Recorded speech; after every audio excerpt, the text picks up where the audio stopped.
Yes, you already know what it is. Two of the best bad guys in the biz. I go by the name of Steph Ronin. That's my main man, Aaron McKee. What up, y'all? And we are your 4-4 Heelz. We'd like to welcome you to Word on the Street, sponsored by Woo Energy Drink. Let's get it. Sugar-free coming soon, y'all. Stay tuned. Sugar-free Woo Energy coming soon, man. I'm excited about this week because usually we start Word on the Street saying, like, we really don't have a lot of information on AEW. This week's a little different. We got a little teasers for AEW in here.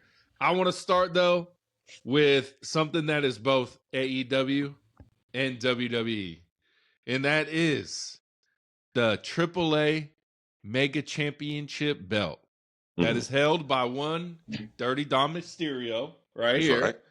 The greatest luchador of all time, the king of the luchadors. And Kenny Omega once had this belt. Yes. So now this AAA Mega Championship, because of what happened on Raw when he faced El Grande Americano, it's been defended on AEW television and WWE television. That's a first. That's a first, right? Yeah. That's crazy. Kenny Omega, Dirty Dom in the same sentence. How you feel about that, bro? Oh, you know. Same sentence, different paragraph. Let's keep that a buck, man. That's just what it's gonna be, man. Dirty Dom, like on some real ill deal. Dirty Dom is necessary for the game. It's like you need personas like that. You need personas like that, just like you need personas like Bryan Danielson and Kenny Omega. Then you need personas like Obafemi and Brock Lesnar and Bill Goldberg, and then you need personas like Hulk Hogan, John Cena. You need different personas to make this thing just all click together. So even personas like Dan Housing and Santino Marella. Yeah. I mean, come on, let's keep it a buck. Dan Housing is nothing but a modern day Santino Marella, who just don't wrestle in the ring as much as Santino Marella. You ain't gonna find that tape nowhere. I just thought that shit right now. That shit is crazy correlation right there. That's basically what it is.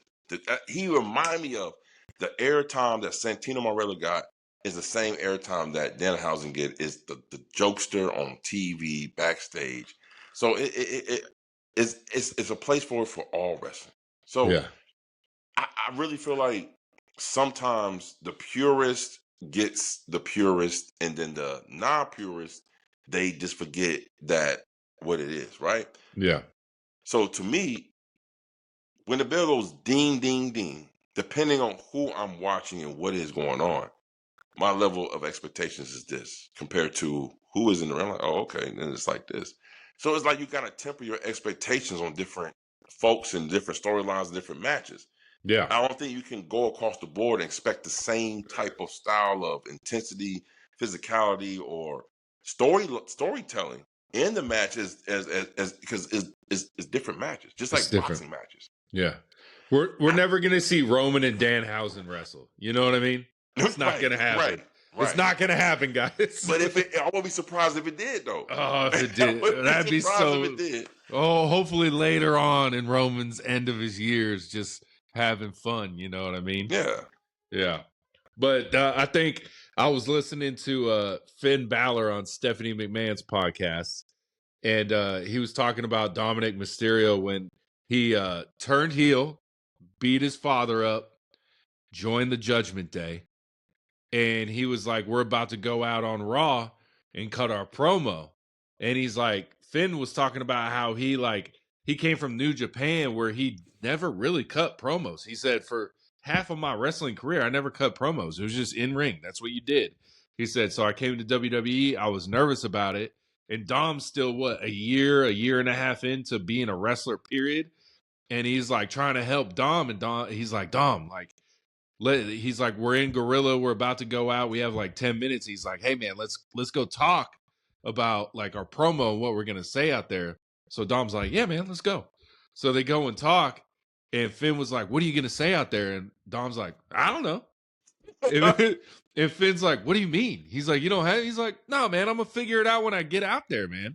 He's like, I'll just figure it out when I get out there. And then he said they went out there. Dom got all these boos, and he's like, that's just Dom's approach. He's like, Finn's like, I want to have bullet points. I want to say this. He's like, Dom just goes out there and he's like, I'll figure it out when I get out there, It is what it is. And I was like, I felt like that was Finn Balor giving Dominic a lot more credit than like what we think Dom is capable of. Right. You know what I mean? Right. I was like, that early in your career, you're going out in front of 15,000. You're just like, man, I'll figure it out when we get out there, bro. We good. That's some confidence, man. Well, that's in his blood. You understand? Yeah. That's his pops. That's him being around it since he was 8 years old. Ooh. That's him being in that shit. Like, it's not new to him. Who's better on the mic? He's been in the WWE since he was little shorty rock. Ray or Dom? Who's better on the mic? Dom, right? Dom.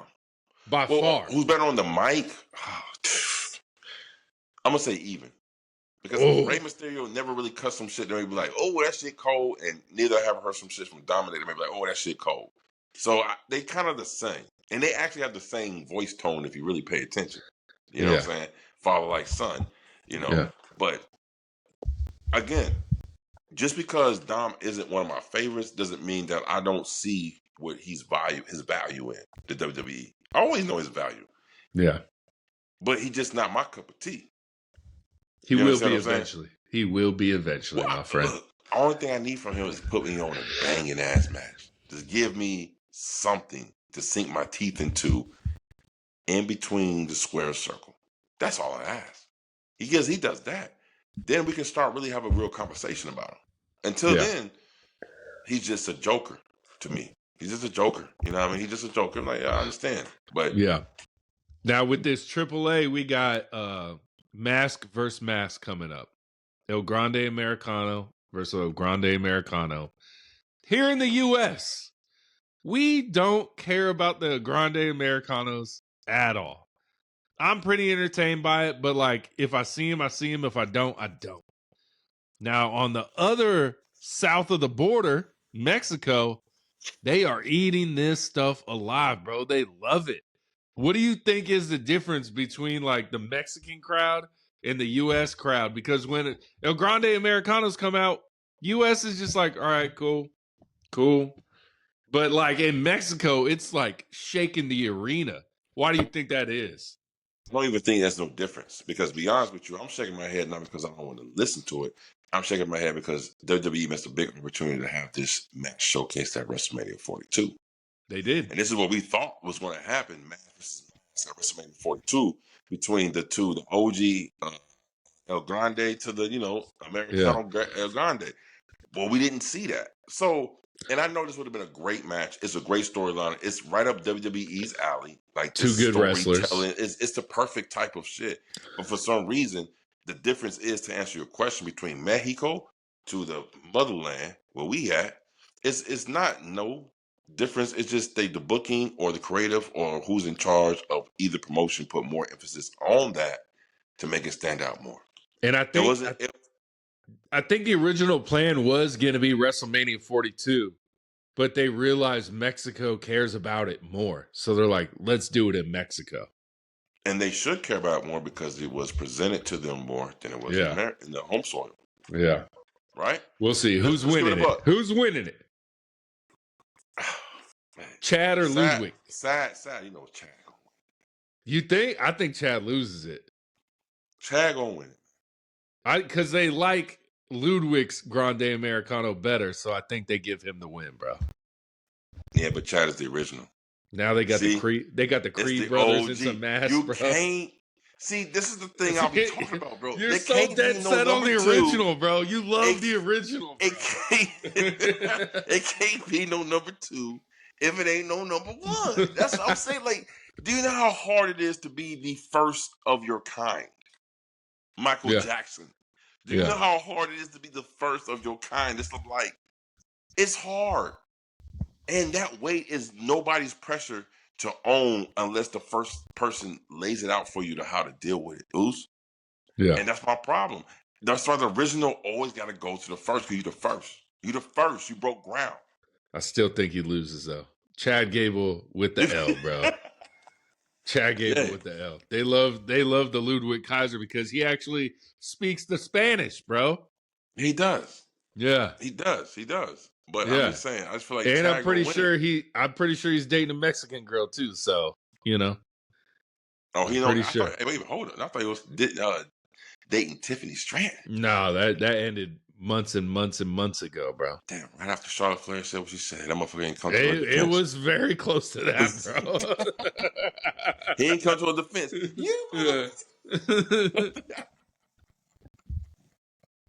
Yeah. It was pretty close to that. All right, bro. Let's stick on some. You got some figurines hanging back there, some AEW figurines right there. Oh, man. Made by Jazz Wars. I'm pretty sure I'm saying this right. Yeah. But they laid off the whole AEW staff for the action figures. And now, apparently, the action figures are up to go to another company, anything like that.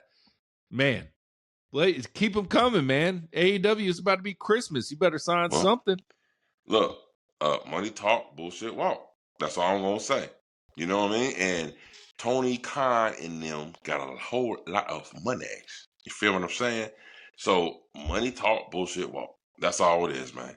And that's why I feel like it's going to happen, man. I'm not worried. I'm not worried about AEW in the little bit of least of anything. There's going to be hiccups because they're a new startup company. It's only been in existence for 7 years. You're going to go through these growing pains, just like the WWE did in the earlier days.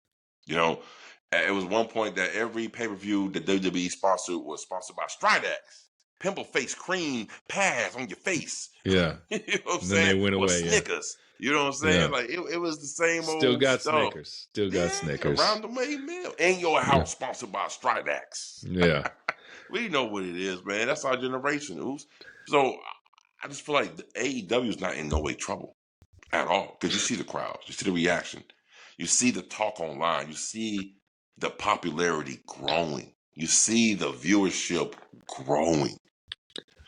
You'll be out of your mind to not take up a person like Tony Khan and AEW, the product for your television station. Right?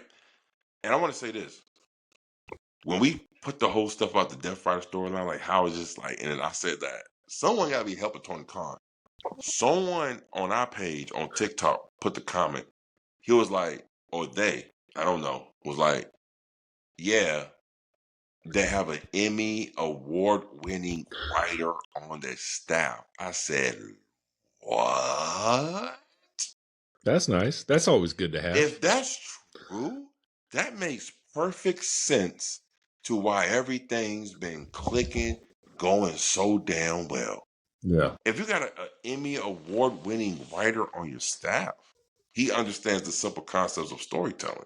And storytelling in pro wrestling isn't something you got to be so detailed in if you don't want to. But if you do, you get stuff like we see with AEW. Yeah.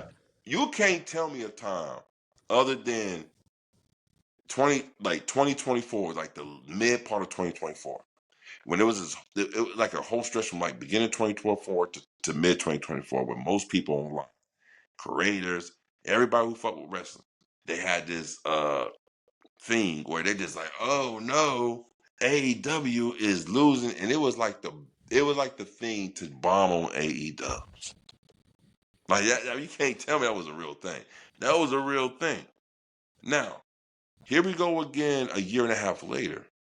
AEW's the one in the captain seat saying full steam ahead. They laid the foundation. They setting the tone. They're setting the tone so much to the point to where a company who's been born before them and actually set the tone themselves kind of pivot and got to readjust their tone because what AEW has set. That's how you know you're making impacts in the industry. That's how you know you're making an impact in the industry. Like I ain't telling no lies. I'm telling the truth.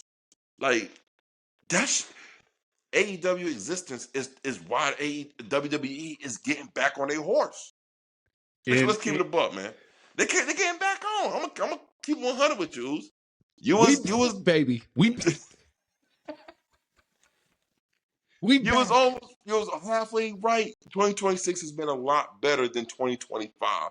But I just can't say they back yet, because if they're gonna be back, they can get back to that 2024 form than where it was at. Yeah. You see what I'm saying? Instead of one night hitting at WrestleMania, we need both nights to hit at SummerSlam. Listen. How many matches on night one? Like 6, right? I think night 1 was 8 and night 2 was 7, something like that. If just 4 of the 8 of night 1 would have hit, and then night 2 resumed the way it went. Yeah. They just messed up. I would have said they back. I felt like if they would have kept Pat McAfee out of it, I think we would look at night 1 a little differently. Pat McAfee, even who was it? Sami Zayn was on a podcast. He was talking about how WrestleMania felt weird this year. He was like, it didn't feel like WrestleMania. He said it felt weird. He's like, but I was on this card. I wasn't on WrestleMania 41, so I'm happy about that. He just said, just that late edition of Pat McAfee. Bro, no one in the history of predicting who was on that phone with Randy Orton would have ever said Pat McAfee. And then it was Pat McAfee, bro. Come on, man. I agree tenfold, 10 toes down. Real stuff, man. I really agree, but now the skeletons have jumped all out the closet now. Yeah. I mean, between shout out to Killer Cross and Scarlett, Devon's podcast. If you guys haven't seen that, you really might really pay attention, because for some reason, one thing that Scarlett and Cross said in that podcast interview, they were like, "Oh, we can say this now." Well, they're like on some NDA that you couldn't talk about anything. I don't think so, because their contract expired. They weren't released. Yeah. They weren't. Contracts being expired doesn't necessarily mean that you're free from it. Because if that's the case, it's like, okay, you released from your contract, you got a 90-day non-compete. Maybe they were just saying, we can say it now because we know for sure we're not going to go back to WWE. I think it's something deeper than that. As much as I want to believe that, I think it's something deeper than that.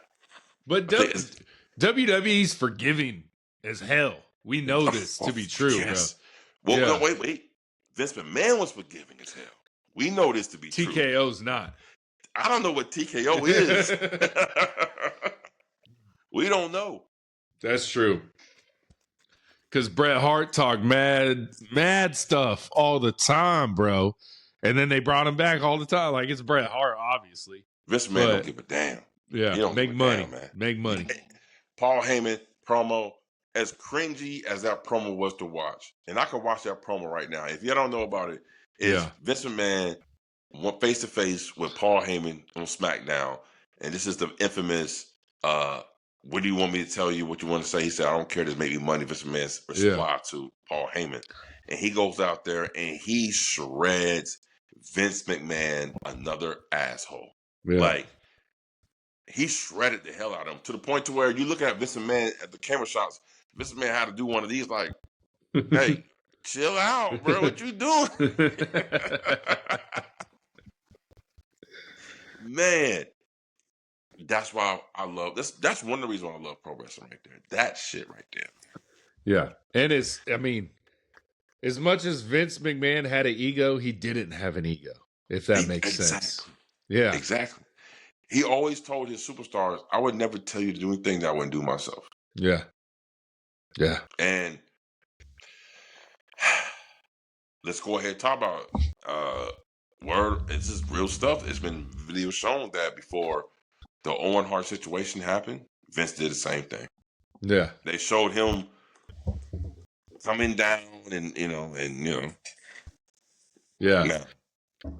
Now we don't know. We don't know. Stranger things is happening. Sometimes you can't. You can prepare all you want to. Sometimes it's your time. It just is what it is. Yeah. Yeah.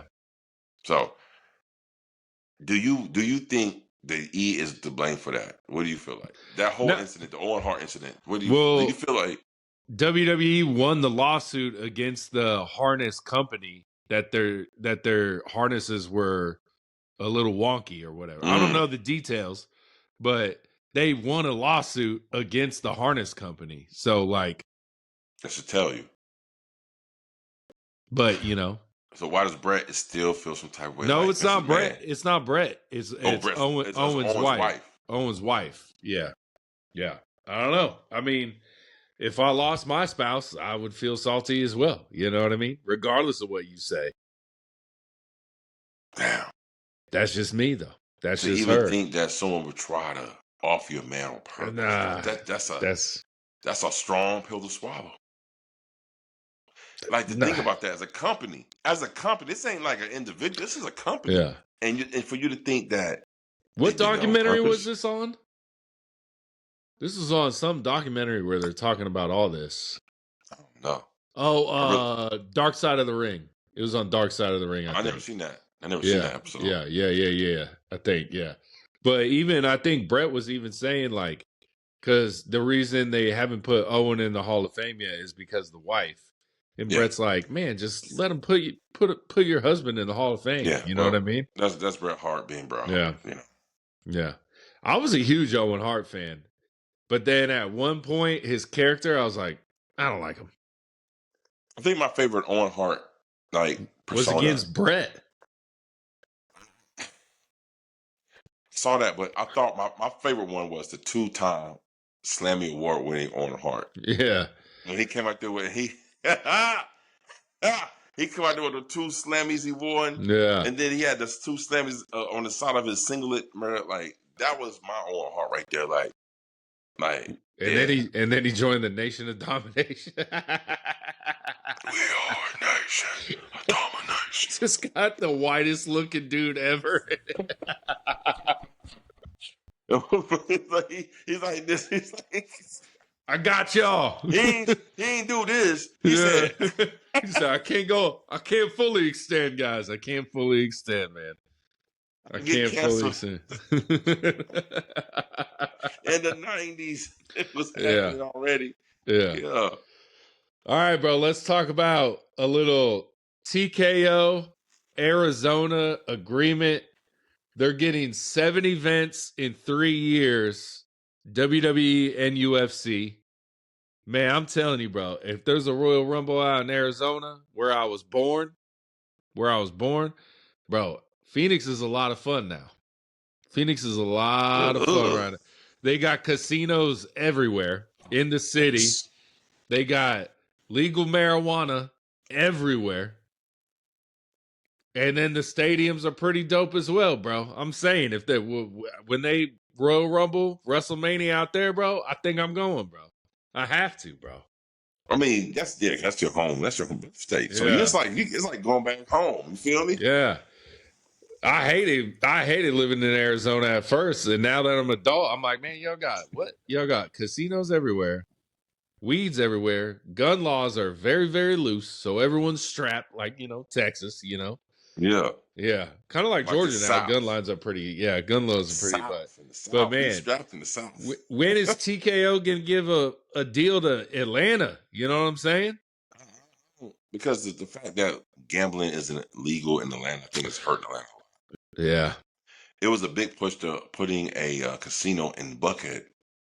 They didn't want to do it. They kept pushing away.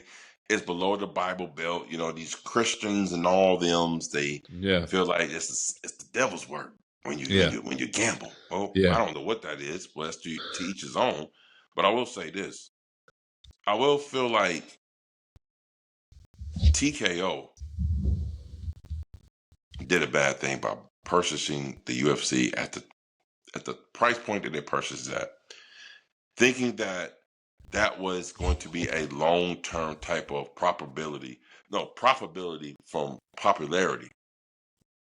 UFC popularity has went down so much within the last 10 years. Yeah, but they still signed $7.7 billion for Paramount, though, bro. And Paramount's going to regret they signed that deal sooner or later, trust me. Just like TKO is fortunate to find dummies to sign on to that shit, bro. UFC, nah. See, you're not a UFC fan though, bro. I don't care about UFC as far as, human cockfighting. That's all it really is to me. Same shit. I mean, I really don't care. My feelings about this has nothing to do about what I like and what I don't like. This has everything to do about business and monetary gain. And for what I've seen, it really appears to be as UFC is the only one who's losing money, and the WWE is the ones keeping TKO afloat. Yeah.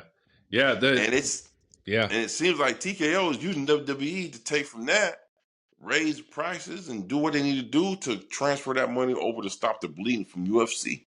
Yeah. UFC White House event that's coming up. UFC's paying for everything, bro. They're going to lose money on this UFC. But the cool thing about it is I think Dana said something like all the ticket sales for the events are going to like U.S. military, U.S. soldier, all that stuff. So I'm like, hey, that's good. But Dana White's like, yeah, we're probably losing money on this White House event card. But I'm excited to see it. It's going to be weird. It's going to be weird. It's going to look cool, though. It's going to look cool. It's going to look visually cool. It's going to be a great time in history. It's a great card. Great card for whatnot. But, guess who's paying for that? Who's fronting that bill? The WWE. Guess who's fronting that bill? That's the WWE fronting that bill. WWE, baby. Yeah. Hell yeah. That's true. That's true, man. That's true. All right, bro. Your boy, O'Shea Jackson, Ice Cube Jr. He was on Ariel Helwani's show. And, they're chopping it up about LA sports, O'Shea Jackson. But, of course, they're going to talk wrestling because Ariel and O'Shea Jackson, he got a wrestling podcast. He said that he told Stephanie and Triple H to their face that the ads are ruining WWE. He's like, they come in the worst times. They come at this time. He's like, I know Roman Reigns' entrance is 7 minutes on Raw. But, like, I want to see it. He's like, and then you'll have, like, you let him come out. First fireworks go out. Then he comes out. Then he's in the ring when you get back from commercial. He's like, ads are ruining it. And he kind of hinted that they agree with him, bro. He said it without kind of saying it, bro. He was like, they kind of agree because it's not in Triple H's control when they can go to commercial. You know what I mean? Like. He's like, they got to do the commercials on Netflix, which is crazy because I thought we was getting no commercials on Netflix, but we getting commercials. So how you feel about this, bro? How you feel about this? Well, I'm going to go ahead and take the O'Shea Jackson side and just believe that Triple H and Stephanie was like, yeah, we agree. It's too many damn commercials on this thing. Mm-hmm. I want to go ahead and take that because I don't see someone like Stephanie who go ahead and tell y'all before when ESPN and WWE did the deal, she say, "Y'all use the VPN." They took that ad off real quick on her podcast. Yeah. That was hilarious, bro. Yeah, man. So, and then you got Triple H who ran that black and gold the way he did, and again, they're handcuffed. Black and gold was like at one point. Like, better than the main roster. That was the industry's darling. Yeah. Like what? Black and gold. What is? Because again, I understand what he did and was popular. He took everybody basically from ROH and brought him over to NXT and gave him a spotlight. Gave him a spotlight and gave him an opportunity. See, that's the number one thing: the opportunity of being on the WWE main stage. That was the number one opportunity. He gave him opportunity. So, and they took it, and then you see most of them transition. Knocked it out of the park, bro. Out of the park. Yeah. So, yeah. Look. I still, to this day, as much as you would never see me put Triple H in my Mount Rushmore personal. Like, I don't see him as that person relevant enough to do that in the history of pro wrestling, right? You and MVP, we'll get to it. Hey, when MVP called him a nose, he got a personal square with him. I got a fan like he wouldn't nobody who I'm like, I gotta see Triple H match. It was like Triple H and who? Growing up, he wasn't that guy. He wasn't that guy. He was never been that guy. Like Bret Hart said, he was a guy that worked with the guy.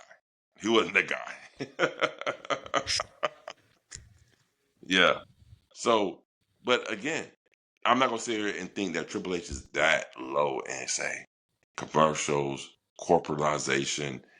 Like, I'm gonna put this person in this thing for no reason at all because it don't make sense to booking. But I'm just gonna put him in this thing, and to think that he's the one doing it. No, he's handcuffed. He's handcuffed. Click clack. Yeah.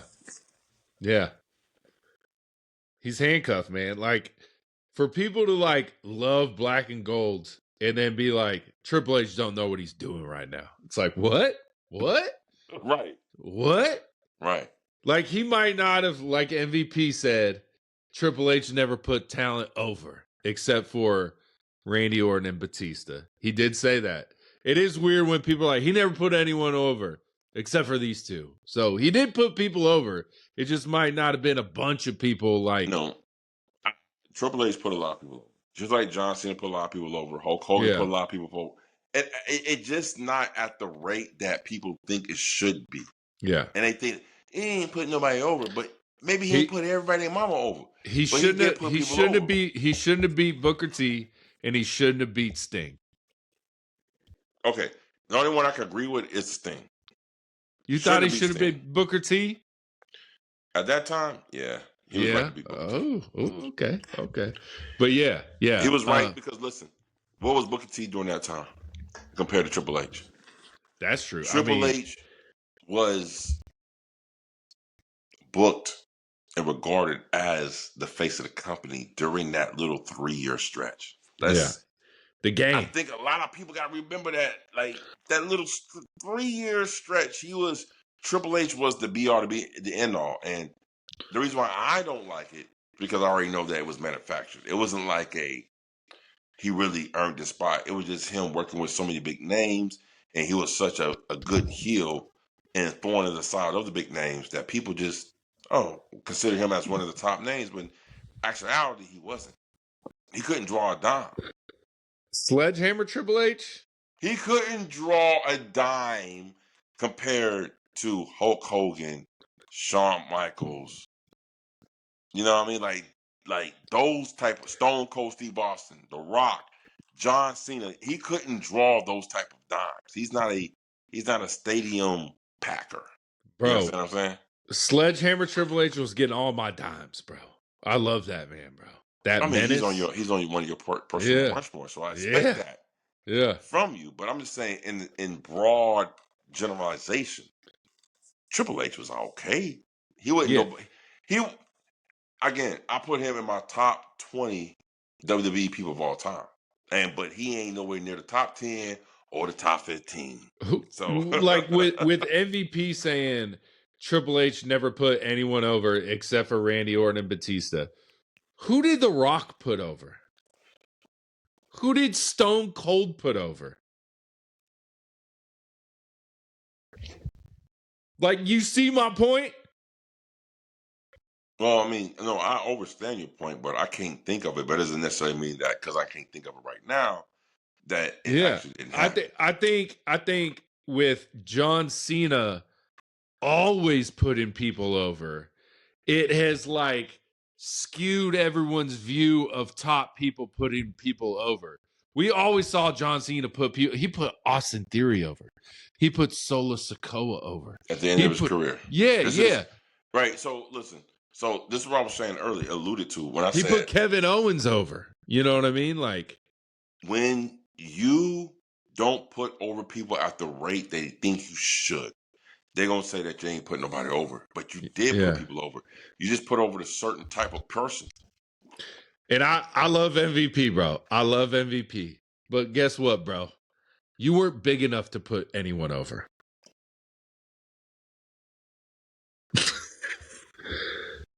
Yeah. He wasn't. But the thing was, MVP didn't have the pathway like Triple H did. It wasn't, this is MVP's argument. It wasn't like Triple H was that damn good and riveting that He he was earned his though. spot. He was. Wait a minute. He didn't earn his spot. You put MVP and Triple H in the room, right? Yeah. And I see their matches. I see how they act. I see their promos. I will pick MVP 10 times out of 10 over Triple H. You'd rather watch an MVP match than a Triple H match? Hell yes. No, bro. That's crazy. That's crazy. No way. No way, bro. No way. You'd rather watch MVP matches over Triple H matches? I would rather watch an MVP match because MVP, not only is he actually a skilled fighter in jiu-jitsu, he's actually a good grappler and catches-can wrestler. And he got the power, and he got the style, and he got the charisma, and he can bust the mic. Come on, man. Triple H. Let's give me a comparison match. Triple H versus Mankind. Give me an MVP match that can hold a candle to that. Chris Benoit for the United States Championship at WrestleMania 23. Okay. That's it. That there. All right. Triple H, Undertaker, Hell in a Cell with Shawn Michaels as a guest referee. Give me an MVP match better than that. Hold up. First of all, give me an MVP match better than that, then, bro. First of all, come on, bro.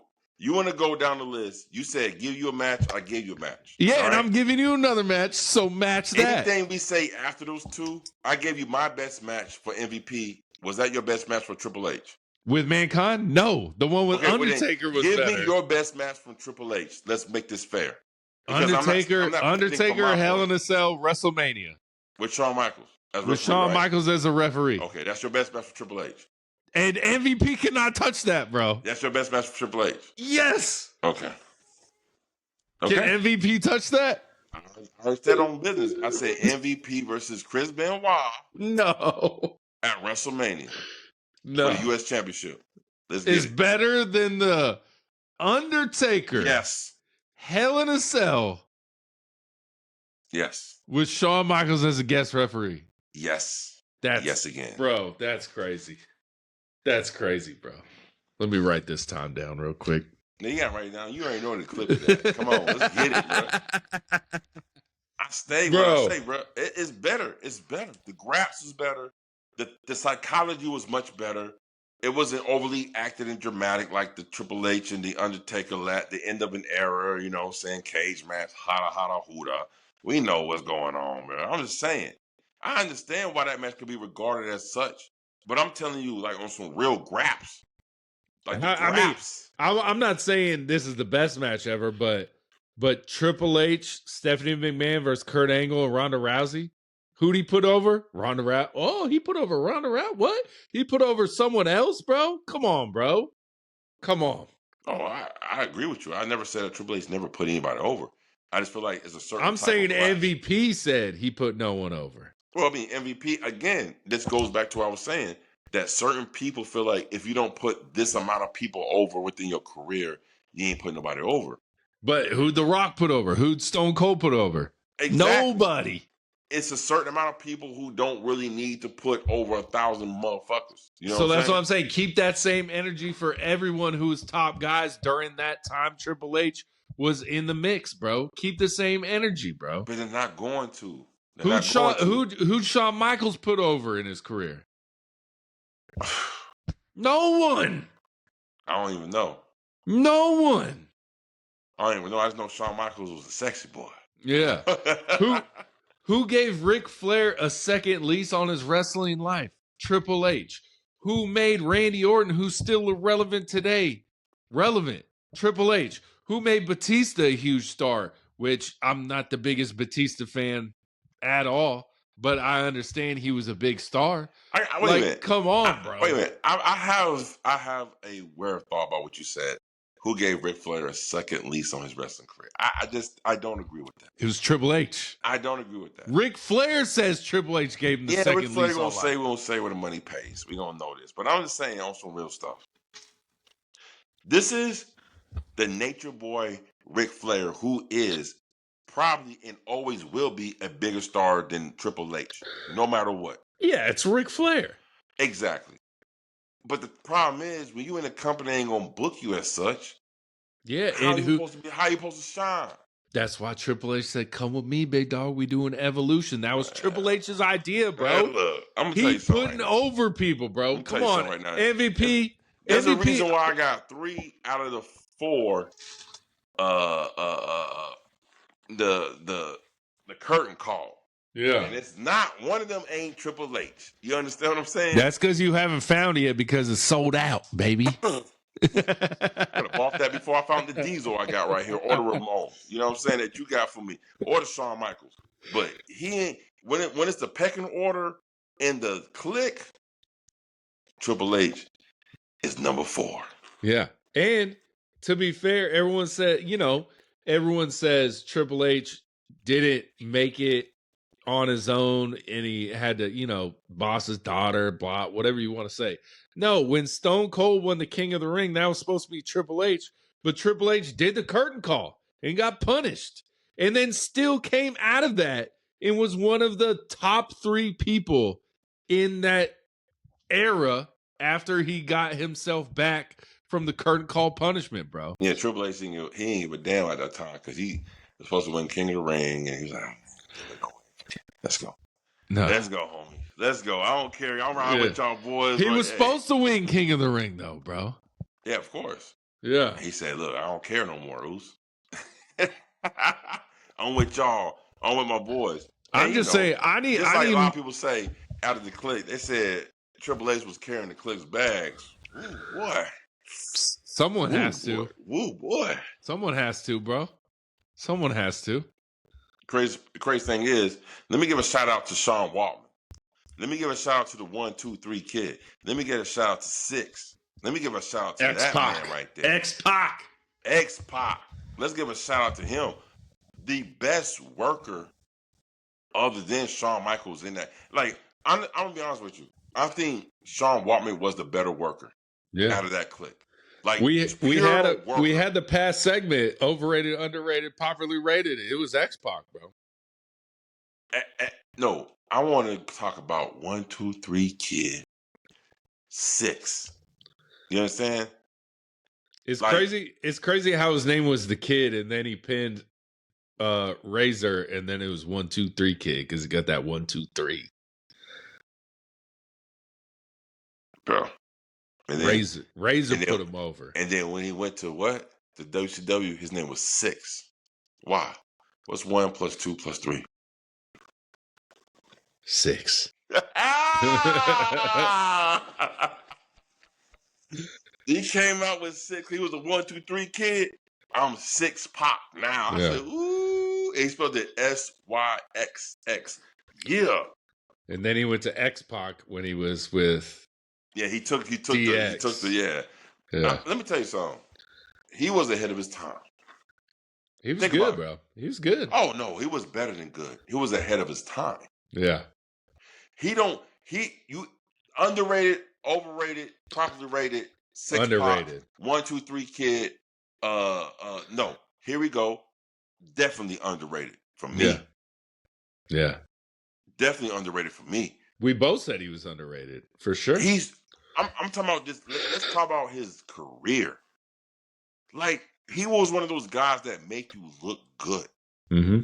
He was the better worker out of the clique. Yeah. Shawn Michaels could work, but he was such a star that he didn't have to work like Shawn. Yeah.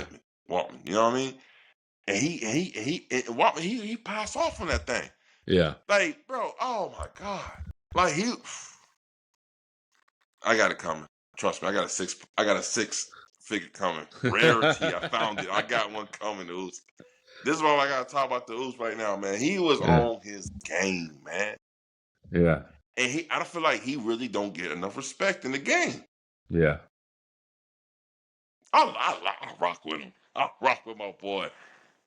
And he was the first original member of NWO. Yeah. Shout out One Night in China. Shout out.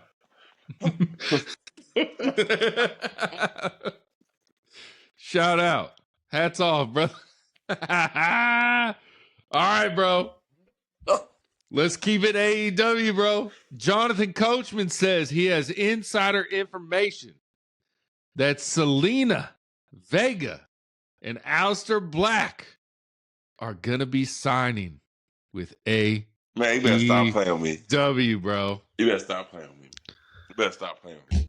I don't believe it. They asked Swerve, they're like, what do you feel about Alistair Black coming back to AEW? He said, eh. He said, eh. I don't believe it. I don't believe it. Bro, Jonathan Coachman, he got inside sources, bro. Jonathan Coachman got enough. He got about as much inside sources as we got. Nobody. He ain't got nobody, man. I don't believe it. I don't believe it. I don't believe it. He was one of the main people that was causing the disturbance in the backstage area back in the AEW when he was in there. Can you imagine someone going from WWE, AEW, WWE, AEW? Yeah, I can, but I don't believe it. I just don't think it's happening. You don't think it's happening. Do you want it to happen? I mean, not really. No. Yeah, when I started watching AEW, it was like at the tail end of Malachi Black, Brody King, and Buddy Matthews. It was I maybe saw 3 weeks, and then they let go of Alistair Black. Yeah. So I really didn't know how he was in AEW. It doesn't seem like this man's gonna be happy anywhere. Good. I don't understand it, bro. Well, he's not a fan of the put people over category. And the way Swerve was just like, he said, and then he said, I think his name's Jacob, his real name. He's like, I want Jacob to find his like peace with wrestling or something. I don't know, bro. It's a weird thing because all we heard was none of the AEW people want him back. But obviously, if you can make money with him, bring him back. But I just don't see it working out again, bro. I don't know. I wouldn't care if I can make a great pot of money with him. But what he can do to my room is much more pivotal than me making money with him. Yeah. Yeah. Because I can make money with you, but I can make more money 3 times, 4 times elsewhere because you ain't got problems with these people. And it's uncertainty in the locker room. So I'm going to go ahead and get my locker room, keep it good. Like MJF has reiterated on many times before, the positivity backstage in AEW locker room has been as best it's been in years. And he noted it's no surprise when certain people ain't here. I said, who are you talking about? Rusev and Alistair Black. And maybe Phillip. Yeah, Phil Brooks. You feel me? Yeah. So yeah. I don't think the AEW crowd's gonna welcome him back at all, bro. He's gonna get straight boos, bro. I think Tony Khan would be a very dumb business move to do that. Yeah. I really honestly think if you're gonna go ahead and waste thought on Malachi Black, I think you should really spend and open up a checkbook for someone who Malachi Black replicated in WWE by the name of Killer Cross. Yeah. Now, what about? You should open up that checkbook for that man. What about Zelina Vega in AEW though? Nope. He said nope. Nope.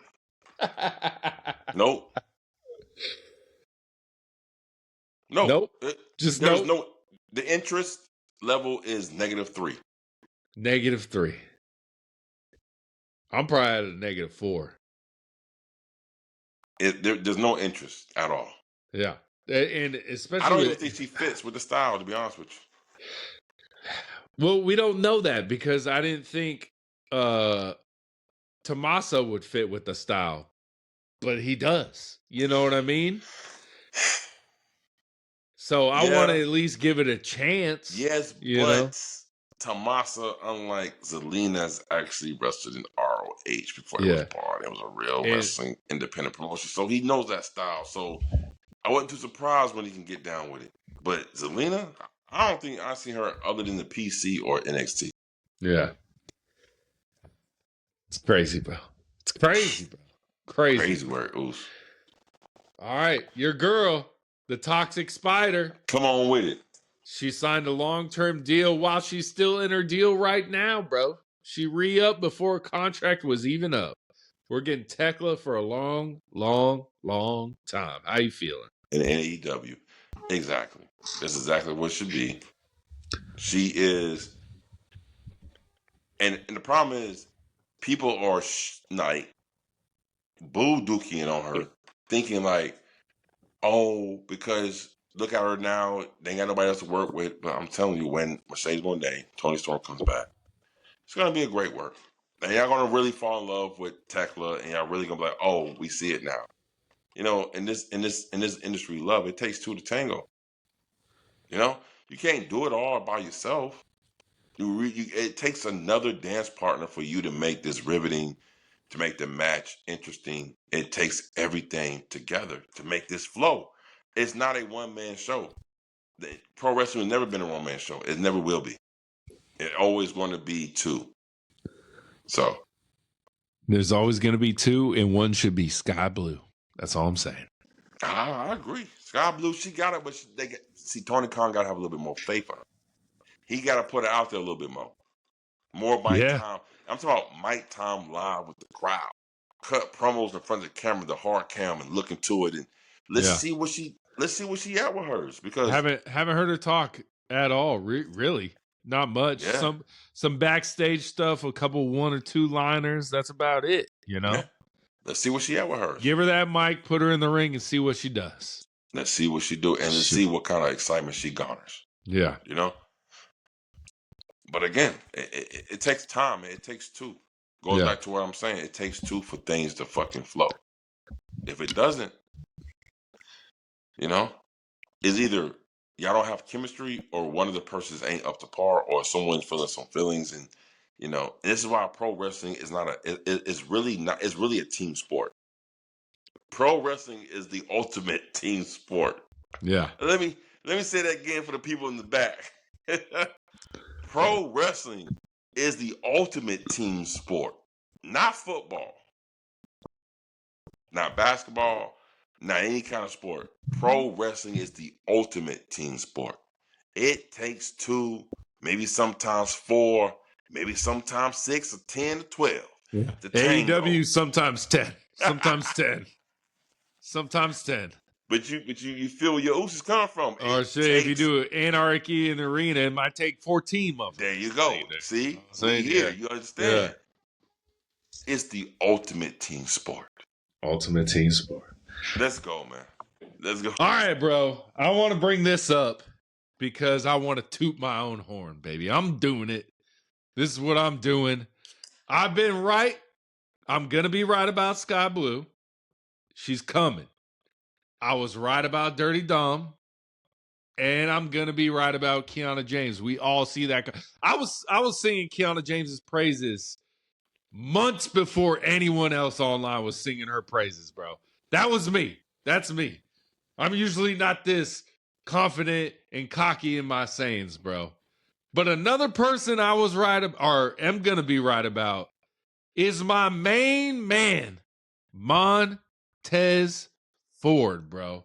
You see what they're doing over with WWE TV? They're putting him face to face with Seth Rollins a bunch. They're giving him the mic in the ring to cut promos against Logan and Austin Theory, bro. Yeah. Montez Ford is the next man up in the singles division in WWE. How you feel about it, bro? I mean, obviously, this has been the thing in WWE folklore about Montez Ford being the next guy up. Everybody know that if the Street Profits break up, Montez Ford will get the big push. Yeah. He's the Shawn Michaels and, you know. Not Marty Jannetty. Yeah, you see what I'm saying? So that like, I saw that. I know that to be true. But the thing is, the consistency of booking of each of these men, let alone Montez Ford. This is what's been hindering him for all these years. Folks been saying this for the last 5 years. Yeah. Here we go. Yeah. Okay. But now it's time now. It's time. And it's like, man, a clock is right twice a day, man. Yeah. So it's like 5 years people been clamoring for this, and they just now starting to put some emphasis on him. I really don't think it's not. I don't even think it's the fans' problem. I think it's the booking problem. I think the WWE. I don't know what they didn't see, or they need to see more from him to give him that rocket, or maybe they want to break up the Street Profits. I don't know, but I feel like this is something that we've been clamoring for the last 5 years. Yeah, you know what I'm saying? Like this is nothing new. Like the Street Profit, everybody knew. Ford was the number one with the charisma, mic presence, just in the ring entrance. You can see like his body movements alone, illustrates how much of a talent he is. When you can make people feel something with just your movements without verbally saying anything, you got it. You got it. You got the it. Now, can I tell you something, bro? Come on with it, man. I think he joins the Vision, bro. Oh, I don't want to see that. I don't want to see that. You don't want him to be under the Toolage, or what's that word? Toolage? Toolage. The Toolage of Paul Heyman, bro? Of Paul Heyman, bro? No, I don't want to see him under the toolage of Paul Heyman, because I want to see him under the toolage of himself. Yeah. I want to see him be a self-made baby face that comes through the ranks. Yeah. Other than him. You don't want him going heel. Yeah, it's easy. Yeah. That's easy work. Anybody can make themselves relevant by being a babyface for so long and then going heel. I liked on Raw when Logan Paul was like, "You're only out here now because your wife's pregnant." He's like, yeah, I am. And they're like, he was like, "And your wife's better than you in the ring." He was like, yeah, she is. Yeah. He was just like agreeing to it. He's like, yeah. But man, remember all them fat pictures we had of Montez Ford like 3 months ago? That was AI. Yeah, he said that was AI. AI. That wasn't real. We talked about it, bro. I think it was like what Kyle Fletcher talked about. You get big so that you can get cut up. You know what I mean? Yeah. You gain weight so then you can build that muscle. You know what I mean? But even Angelo Dawkins looking slimmer than he ever has. You know what I'm saying? They both got in good shape. But I'm Angelo Dawkins, bro. Days might be numbered, bro. If Montez goes on a single run, what you gonna do, brother? He might be on that Black Monday list. You know what I'm saying? He might be on that. I don't know, man. I have reserve. I'm reserved on this. Where's your ceiling? Where's your ceiling for Montez Ford? Your ceiling. I can't even have a ceiling. I'm reserved. I'm just reserved. I want to see it happen before I can give him an accurate ceiling that he's going to go to. Because I don't see it happening no time soon. Because they teased it multiple times. I think it happens at Saturday Night Main Event, bro. He turns on Angelo and joins the Vision. That'd be whack. That would be so whack. I'm here for it, bro. I'm excited. But that's bad booking, though. No, it's not. Booking. It's good booking. Ain't no one saying this but me. That's not predictable. No, that's me. I'm telling you. I mean, that's like WWE booking, because if Montez Ford turns heel against Dawkins, out of that group, who you thought would be turning heel first? Yeah, of course. Right. That's like the Shawn Michaels Mario Jannetty thing. You know what I'm saying? I feel like it's more Scott Steiner, Rick Steiner joining the NWO. Same thing. And then everybody knew that Scott Steiner had that it more than Rick. And then he came out looking like a different person a week later, bro. It's Big Papa Pump. Big Papa Pump, bro. You know what? Let's do it right now. Overrated, underrated, properly rated. Big Papa Pump. Underrated. Scott Steiner. Underrated by far. Steiner math, baby. Underrated. Big Papa Pump, Scott Steiner, underrated, man. He's underrated to me. That his tag team run is another history book in itself.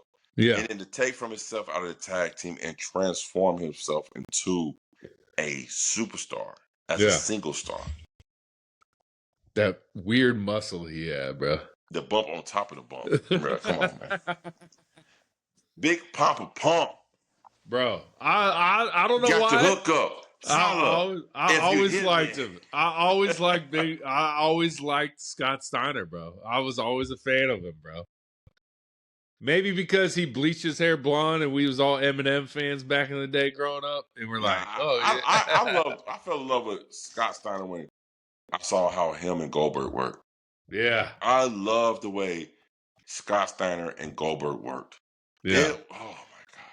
Y'all ain't never seen the Scott Steiner Goldberg match. Go watch it. Go watch it, man. Like, big pump. Wasn't he always like injured or something? Or one leg was shorter and he had to wear like a bigger heel on his. That's Rick. That was Rick? Okay. Yeah. All right. I'm confusing the brothers though. But also, Scott Steiner's son said he's down to do some wrestling if the NFL don't work out. And I don't like that. I just don't like people saying, yeah, I'll give wrestling a chance if I don't make it in the NFL. I don't like that. Okay. I don't like that, bro. I don't like that. I don't like I see what you're saying. Yeah. Like, and to a certain degree, I agree. I agree with you. But the only thing is, when it comes to someone that got that bloodline. Yeah. Like Roman tried the NFL. Didn't work. Jimmy, Jay. Braun Breaker. All of them did it. They all tried football. Yeah. Because maybe they feel like football is softer on your body than pro wrestling. Yeah. And I'll take like a Trick Williams who played at University of South Carolina. Wrestling was never his thing. He just got recruited by wrestling. You know what I mean? Yeah. But Roman and Braun Breaker both tried to make it into the NFL before they tried pro wrestling. Yep. And it's just like, they're like, oh, I always have this fallback plan. You know what I mean? Yeah. It doesn't sit right with me, but yet we have Braun Breaker and Roman Reigns who are two of my favorite people in the game right now. You know what I mean? So it's how they're projected. That's how they've been booked. That's how they're presented. You got to remember, this is why I always say, you can always tell a true pro wrestler because they don't make it in the NFL. In between the ring. Nah. When it comes down to that ring. Yeah. Because the ring don't lie. Yeah. Just like the ball don't lie, the ring don't lie. And the ring will always tell you who the ones who took it like this is it, or the ones who took it as it's another option. Yeah. And it's so amazing to me how I can see the different match styles in that. You ever see Braun Breaker's Kennesaw State highlights, bro?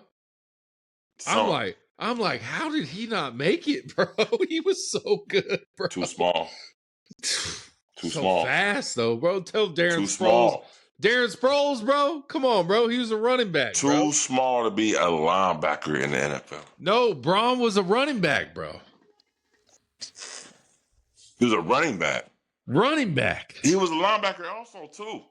Maybe he played both ways. Hey, well, that's even more reason why you should make it in the NFL, bro. I can't say as a running back, but as a linebacker, you're too small. Look at Travis Hunter playing for the Jaguars, AEW's team, bro. That dude tiny as hell. He plays both ways. Wide receiver, corner. Travis Hunter's like 6'2", though. Playing corner. No, I don't think he's 6'2", bro. Travis Hunter ain't 6'2", bro. Travis Hunter a midget, bro. Yeah, I said it. I don't know about no midget, bro. He's little Danhausen, bro. I don't know about Toro, the bull. What? No. Are you looking up Travis Hunter's height? Yeah, I'm trying to see because ain't no way in the hell. Bro, he ain't no 6'2". I can tell you that much, bro. NFL players ain't that tall, bro. The linemen, they tall. Everyone else ain't that tall. Trick's only like 6'4", and he's tall for a wide receiver, bro. He's 6'1". No, he ain't, bro. That's 6'1", a lie. 185. That's 6'1", 185? Yeah. Ain't no 6'1" person no 185, bro. Get out of here, bro.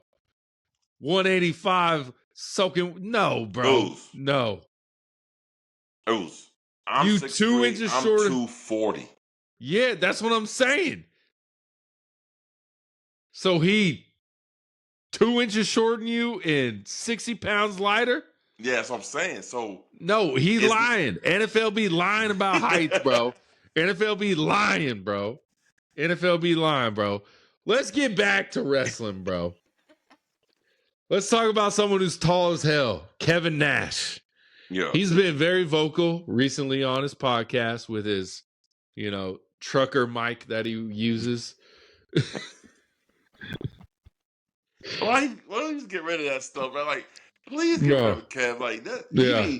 Oh no, it's not and good. Dave Meltzer just sitting on his couch holding the mic. Bro, I was like, you make more money than that. You make more money than that. We make no money, and we got a better setup than Dave Meltzer, man. Oh, by four. Bro. This man got the Simpsons couch, and he got his arm in his own mic stand. He get tired. He's like, man, we got to stop this. I'm tired. But, bro, Kevin Nash said TKO should leave Triple H alone. And say it. Kevin Nash and Triple H talk. There we go. See, I knew it, bro. There you go. You know Triple H has got to be like, I want to do this. They did this. I want to do this. There's no way. Kevin Nash. I mean, what's going on? What's going on, H? Paul? Yeah. Look here, man. Yeah. I need you to say some things on my behalf. Yeah. Make it seem like I told you on my behalf. Yeah. What you want? I got you. And Kevin Nash speaking that stuff, I said, so that is proof what we've been saying since for the longest. It's not Triple H's fault alone. It's TKO's overall. Yeah. We was right the whole time. Yeah. Was we not? People will still tell us we're wrong. People still want to blame Triple H for everything, bro. That's ridiculous. His hands are tied. He's handcuffed. You got bosses. Yeah. What you want this man to do? Yeah.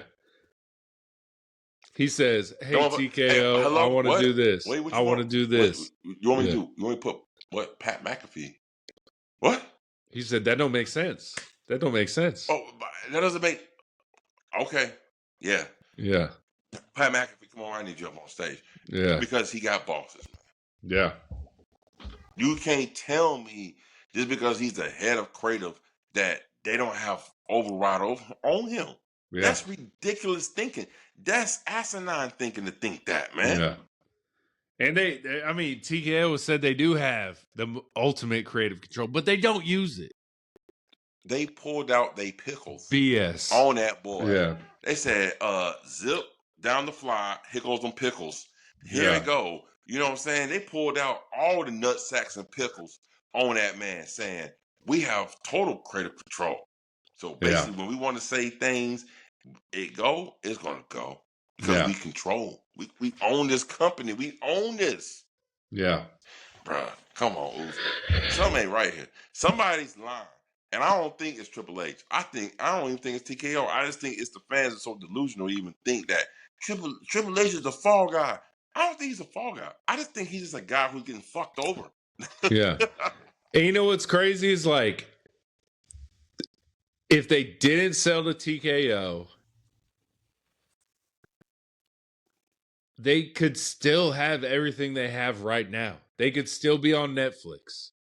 They could still sign with ESPN. And like, if Vince just didn't sell it to TKO, I feel like they could still be in the same position they're in, but Triple H would just have more control.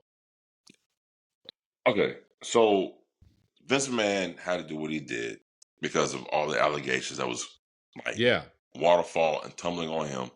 He had to separate himself from the brand of the WWE so the WWE doesn't take so much flack and get a bad name in the public eye. So he basically sacrificed himself for the betterment of his company and his daughter and his brother-in-law. But is it the betterment of the company right now? No. No, but it's not because of Triple H. Yeah. I don't really think it's Triple H's fault. I'm so sorry. You've got to tell me something other than what y'all keep thinking to make me think that Triple H is the reason why WWE got to climb out the toilet bowl from last year. Yeah. I don't see it. I just don't see it. As much as I would never put Triple H on my personal Mount Rushmore, or I don't even think he's the top 20 in WWE history. Honestly. There is no way I'm going to sit here and say, man, everything go wrong with WWE is Triple H's fault. No, it's not. No, it's not. You're a fool to think that, because he has bosses. And when you have bosses, we all know, just like the bosses at our job, we got shift leaders, we got hourly employee managers, and we got general managers, assistant managers, and we got regionals. Then we got CEOs, and we got owners. We all know these things. If the owners say, I need you to do this, because I think it's going to be good, you think Triple H is going to say no? He's going to have some retort. He's going to try to make his case for why he shouldn't do it. But at the end of the day, he going to do it, because that's what his job is. I got an idea, bro. Let's go, Oof. Next time WWE's in Atlanta, we going, right? Mm-hmm. We're going to wear our 404 Heelz shirt on the front. And then on the back, we putting keep TKO out of my WWE. I implore everyone else to do this. Make signs, do everything. Keep TKO out of my WWE. How long before they tell us to take our shirts off, bro? I don't give a damn, because I'm putting a sign. It's going to be a big sign. It's going to be keep TKO out of my WWE. We're going to flash it. Yeah. From side to side, like Joe Hendry came in the building. I implore everyone to do the same. Keep TKO out of my WWE. Of course. They're the ones, they're the reasons. Yeah. They're the reasons. But again, this is one of those things where if you want to keep it alive and not really be very profitable because you know what they're capable of try to drop away the core fan base, you got to sell it. And that's what I'm saying. Detach yourself from that problem and be like, look, this is my problem. It has nothing to do with WWE. Let the WWE keep thriving. Yeah. And my thing is, if I'm TKO and I buy WWE and I'm looking at WWE and how much money they're making, I'm like, hey, we bought y'all, but y'all just keep doing what you're doing. We good. We good, right, bro. We good. You know what I mean? They don't feel that way. They don't. They don't feel that way, but like you do, because you don't own UFC on the other hand of your hand. Yeah. You understand what I'm saying? Like, you don't own in the UFC, so you don't know the budgeting, the overheads, and the losses, and the P&Ls, what's going on with UFC. You just think from a WWE fan's perspective, like, do your thing, but maybe because of what's going on over here, it's causing you to disrupt shit over here. And that's true, because I'm listening to a podcast with ex-UFC fighters and all this stuff, and they're talking about how much they weren't getting paid, not getting paid. You know what I'm saying? They're severely underpaid over there in the UFC. I mean, I think the main event is making like $100K, you know, stuff like that, you know.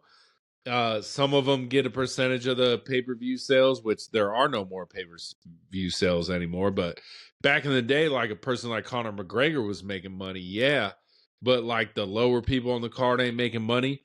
So now it does make sense that TKO is wanting to drastically decrease the amount of pay these wrestlers are getting when they've already had like, why am I paying Roman Reigns $15 million a year to show up 42 times a year? Because Roman Reigns brings in more revenue than that. You know what I'm saying? Like, TKO is they're trying to UFC the WWE, and that's not the way the business works in pro wrestling. Exactly.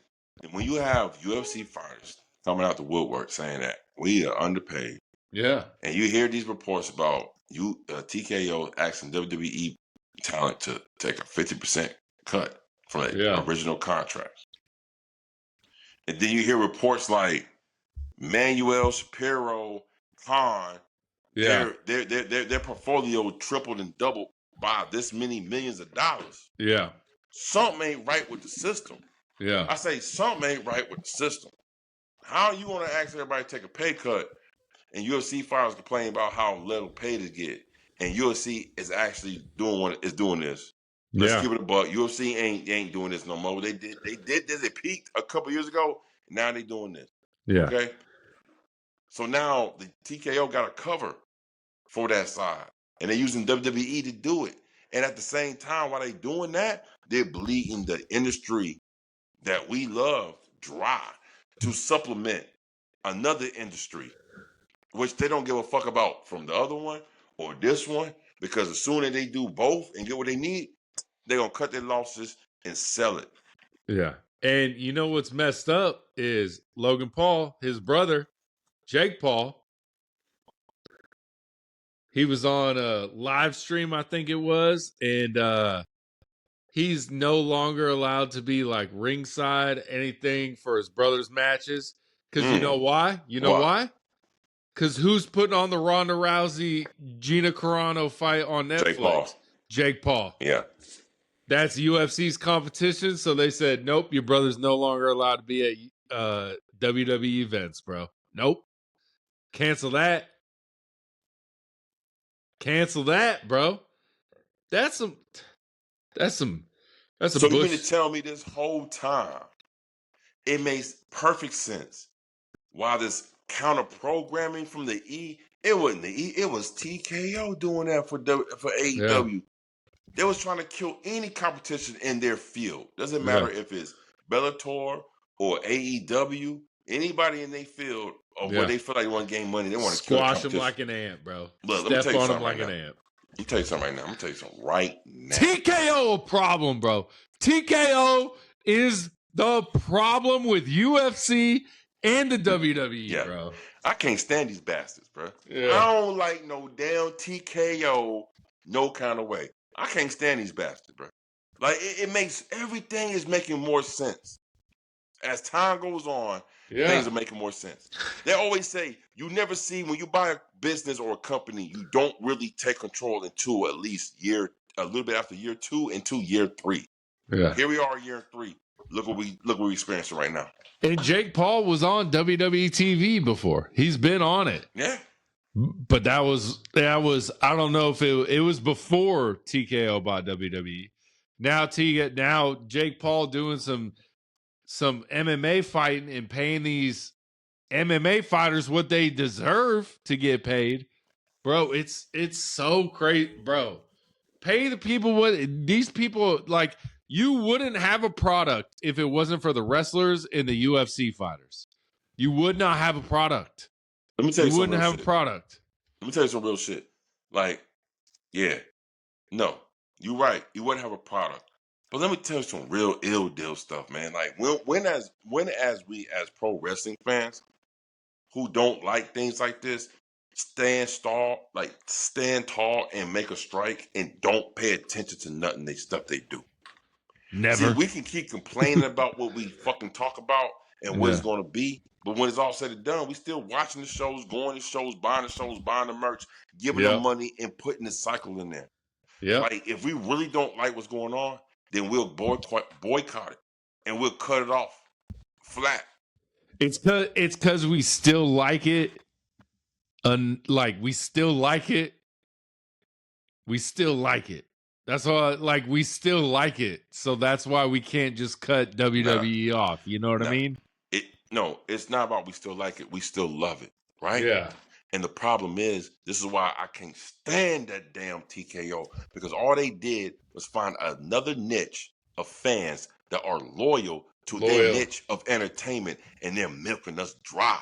And that's the shit I got a fucking problem with. Yeah. Like I'm passionate about that because I see this shit happening, Oos. Yeah. Like they milking us dry because they know that we're loyal fans to the niche of entertainment that we love. And that's pro wrestling. And they're gonna be like, that's a niche group we can bleed dry to cover our check and balances. Yeah. Man, hell no, man. Ooh. Look. TKO need to go. That's all I'm gonna say that right now. Because I want to say some other stuff. TKO need to go, man. UFC TKO had a UFC fight night. It wasn't even a pay-per-view. It was just a fight night in Atlanta. Like I want to say 2.5 years ago, maybe 2 years ago, something like that. And me and my boy love UFC. I'm watching every time there's a fight on. I watch everything. And we was like, hell yeah, it's coming to Atlanta. It's coming to Atlanta. Let's go. We looked at the ticket prices. We said, nah, we ain't going to that, bro. We gonna watch it on TV, bro. I was like, hell no, I ain't paying that much for not even a pay-per-view. Like, and then one time me and the wife were in Vegas when there was a UFC pay-per-view. And she's like, you want to go? I said, yeah. She looked at the tickets. I said, nah, we ain't going. Like, nah, man. Like, I can't. So what can't that tells do you? it. What that tells you? Yeah. It even happened back then. So also, all we knowing right now, if for definite, because of UFC and WWE, this endeavor, this TKO group, they buy these entities for so much money, and they recoup their losses by overly paying for these companies, by overcharging the fans and over exaggerating the industry of what they come. But we keep these guys. Listen, these guys ain't no good to mixed martial arts, ain't no good to pro wrestling. Yeah. We gotta get these dudes out of here. Yeah. But like this ain't got nothing to do with AEW. This ain't got nothing to do with WWE. This has got something to do about fandom, your love. You're gonna have this company who don't have no care about MMA fighters or MMA the sport, and you want to talk about pro wrestling, and then you want to bleed it both dry to cover whatever debts they may have before they arrive. No sirree, Bob. We ain't riding like that, man. We ain't riding like that, Oos. That's not how we ride. I don't give a damn what they are or who they are, because they can't stop freedom of speech. They can't stop real folk, bro. Yeah. Real shit gonna ride no matter what they do, or no matter how much they try to subside it. I'm telling you, man, these guys gotta go, man. They gotta go. They gotta go. At this point, I think it'd be better off if goddamn Saudi bought the damn WWE, to be honest with you. But you know what sucks is if they announce Royal Rumbles in Atlanta next year, I'm going. I don't know. It depends on what transpires from here on to next year. Yeah. It might be a problem. Like I ain't gonna waste my time or give my money or my energy, because I ain't with it. Yeah, I ain't with it, man.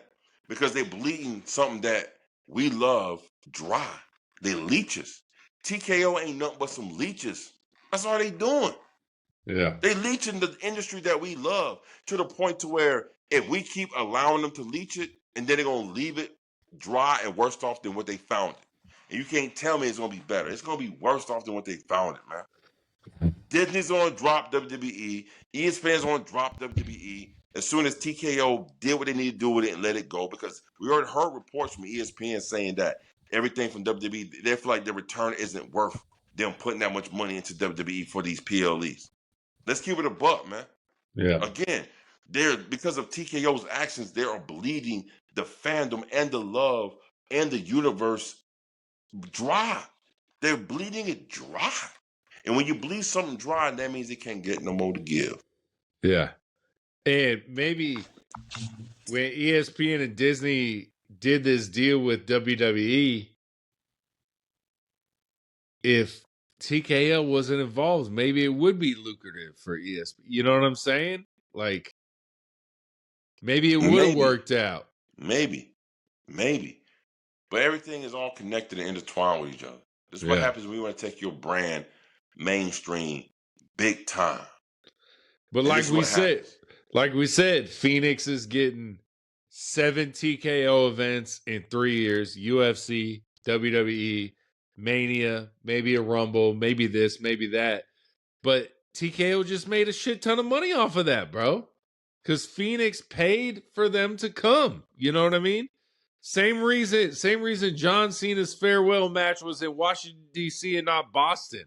Because Washington, D.C. paid more for that match. Yeah, it's no different from any other city bidding to get a Super Bowl in a city, even though we know the Super Bowl ain't really about nothing.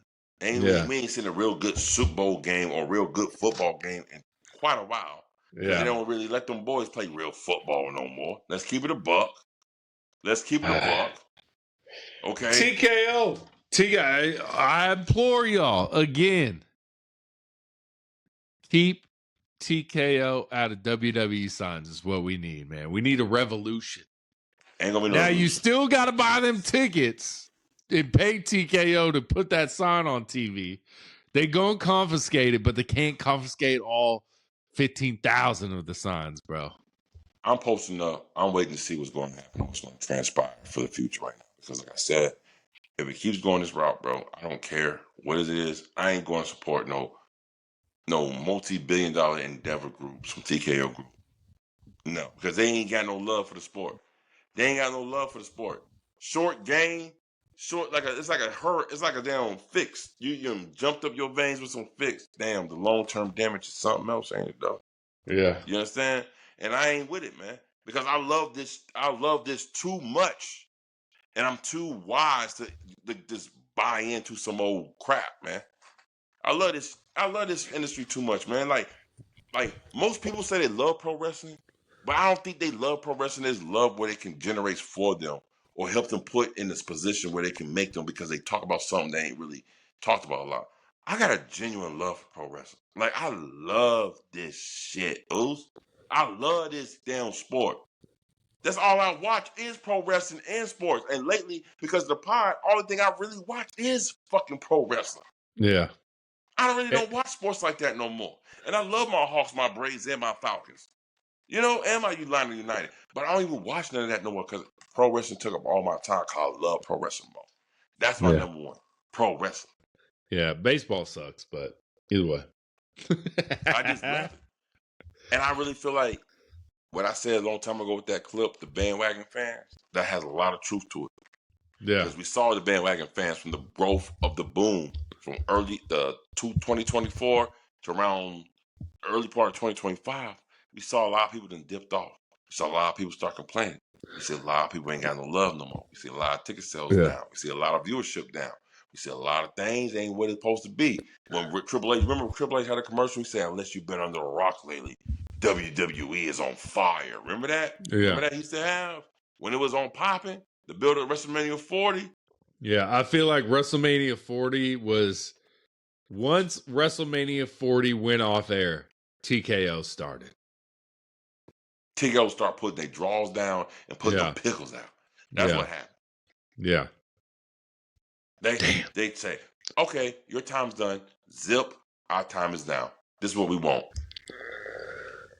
Fucking TKO, bro. Man, fuck them. Fuck them. And look, I try to keep it, but fuck this shit. We done cussed too many times. It's going to be non-monetized. You cuss a lot on this episode, bro. Yeah, I sure did. Because you know why? Because we talking about some goddamn TKO. And I don't like them. I don't like anybody who takes what I love in the art form and just out of escape, release, you know what I'm saying? And you take it for monetary gain and you don't want to give nothing back to it. Yeah. What you mean? Fuck what TKO. You mean? You don't want to give nothing back to it? Fuck TKO, bro. Yeah. Fuck them. Fuck them. You want to get nothing back to it? You mean tell me this industry that you had no idea about, or you thought it was you looked down upon because pro wrestling fake, that old, oh my God, that old scripted old, yeah. And then all of a sudden when it's popping, you want to slide your ass in? There's like we can use them for money. They said we can use them for money though. You right. See, I have a problem with that, Oos. I have a fucking problem with that, man. Oh, we're gonna let this motherfucker ride. We don't work across the line. Fuck it. We're gonna go back to regular style. We back, baby. 4 years. Nah, man. Nah, man. I can't. I'm not with them. No, and then they be smiling. You see how they be smiling? Yeah. You see how they be smiling, just like they making $30 million a year, bro. Hell yeah, they smiling, bro. Hell yeah. Now, dude, like that's my thing. Dude, that's my thing. The top dogs should be making a shit ton of money. I get it. It's corporations. You should be making that money, bro. Get that money. But you shouldn't be taking money from the New Day, Roman. You should, bro. There's plenty of money to go around, man. Plenty of money to go around. Not when you help take something like an industry like the UFC, who was on the rise, and you took it and you bought it and you drilled it into the ground by overpricing your fucking fan base. Now you're suffering. And the same thing is about to happen with the E. And my thing is, if I'm running a business, right? If I'm running a business, let's say I own let's say I own WWE, right? Let's say I own WWE. I said, fuck it. My salary is $20 million a year. I own WWE. If I can get paid, let's say Roman's salary is $10 million a year. I can pay Roman. I can pay all these athletes all this shit. And at the end of the year, I just break even. Everyone's paid. Everyone's happy. Who cares? Like, why do I need this extra income to do nothing with it? I don't get, where's all this money going? I don't get it. I'm not a businessman. I'm a bartender. You know what I mean? So I don't get it. You need that extra income because you want to you ain't got no damn you want to sell it. You got no love for it. You want to sell it. No, that's probably why. That. You ain't got no love for it. That's why you want to do what you need to do to it and rape it and help you monetize tenfold. Because you ain't got no love for it. And you don't understand it to even have enough love for it. Yeah. That's the fucking problem. That's the problem I have, Oos. Like, how you gonna take something and don't even understand it and study enough to even have a love for it? We like, you ain't never heard Mark Shapiro or what's the other boy's name? Mark Shapiro, Tony Khan, and then Nick Khan, and then who else? Who's the other one? I can't think of his name right now. Y'all know what we talking about. Ari Emanuel. Ari Emanuel. There we go. Ari Emanuel. You ain't never heard these dudes come out and say they love pro wrestling. I ain't never seen none of them ringside either. Watching it. I ain't seen just Nick Khan. They don't want to get their hands dirty with something as dirty as pro wrestling. You understand what I'm saying? They don't. We bought that. We don't. That's not us. I get that vibe when I see their faces. I get like this. We don't. We just. Only because it's popular right now, we deal with it. Like, I get that type of vibe from these dudes, man. Not no real. They got love for what we do, or or anything that we watch, or what these people put their bodies through, or what the fans come along in the community, and the whole niche of this sort of entertainment that it's really exclusive. If you're about it, you're about it. You feel it, you feel it. You meet people about it. It's so love. They ain't about it. They ain't one of us, man. Yeah. We got to keep them outside. The Oos said it. Keep them outside. Hey, Oos, I got you. Keep them outside. You know what's funny is we don't do the reaction with the videos of WWE that they're all canceling all that shit and making people change their shit. But if TKO hears this rant, we getting canceled, brother. We getting canceled. I don't give a damn. They can't cancel real stuff. They can't cancel real shit. Oh, they can't cancel that. They say you gotta shut these two up. Keep my TKO out of WWE. We gotta cancel these guys. You're damn right, because y'all the ones who make WWE had a bad 2025. How we go from WrestleMania 40 to WrestleMania 41? Hey, but WrestleMania 42, night 2 though, we good. Hey, TKO, I still love WWE. We here, baby. We here. All right, let me piss real quick. We love to eat. We don't like you motherfuckers. All right, moving on from TKO. I'm sure we'll circle back to them later on, but let's go to a little AEW lawsuit over TrillerTV. AEW is suing them because they owe them over $5 million in pay-per-view revenue that TrillerTV did not pay to AEW, and they put it elsewhere in TrillerTV, bro. Hey, $5 million. They ain't nothing to sneeze at. That's $5 million. Yeah, AEW coming, and you know Tony Khan got some good lawyers. Oh, they in the NFL, big dog. Tony Khan about to get $10 million. Yeah, he about to get them for the $5 they owe him and another $5 for the inconvenience. Yeah. Oh Lord. Oh no. It's look. Why do you think the game is wide open? Why do you think TKO wanted to kill AEW? This whole time we had it twisted. We thought WWE was playing Monday Night Wars. In reality, it was playing corporate wars. And it was TKO. Did you ever watch on TrillerTV? Did you ever do that? A couple of times, hell yeah. So you paid for a pay-per-view on TrillerTV. Yep. And then AEW didn't see that money. And my AEW didn't see a dime. These boys and just robbed them, highway robbery on them. That's crazy. But look, you know what? Look, if it ain't corporate, if it ain't no sharks in corporate, it ain't corporate. Yeah. If it ain't no muddy waters, it ain't corporate. It ain't business. This is the landscape of what we know it to be. Muddy waters, sharks infested, business corporation. This is what it's gonna be. That's all it's gonna be. I think, bro, like, I think I would be bad as like a higher up anything, because I'd be like, what the fuck you mean you ain't paying me $5 million? You know what I mean? Like I go in there like Ice Cube and Straight Outta Compton and bash your damn office, bro. I ain't fucking around, you know? Yeah, I'll be no good in that area. Yeah. Because I would resort to physical violence to get my point across. Yeah. I'm not like, going to physically assault you, but I'm going to make you think I am. You know what I mean? What? Like, what you just saw to me? What you say to me? Yeah. I'm not getting what? You want me to do? Oh, okay, watch this shit. And you know who's not intimidating? Tony Khan. No, he's not at all. He seems like such a nice guy, bro. Smack that coffee cup out of Tony. Tony.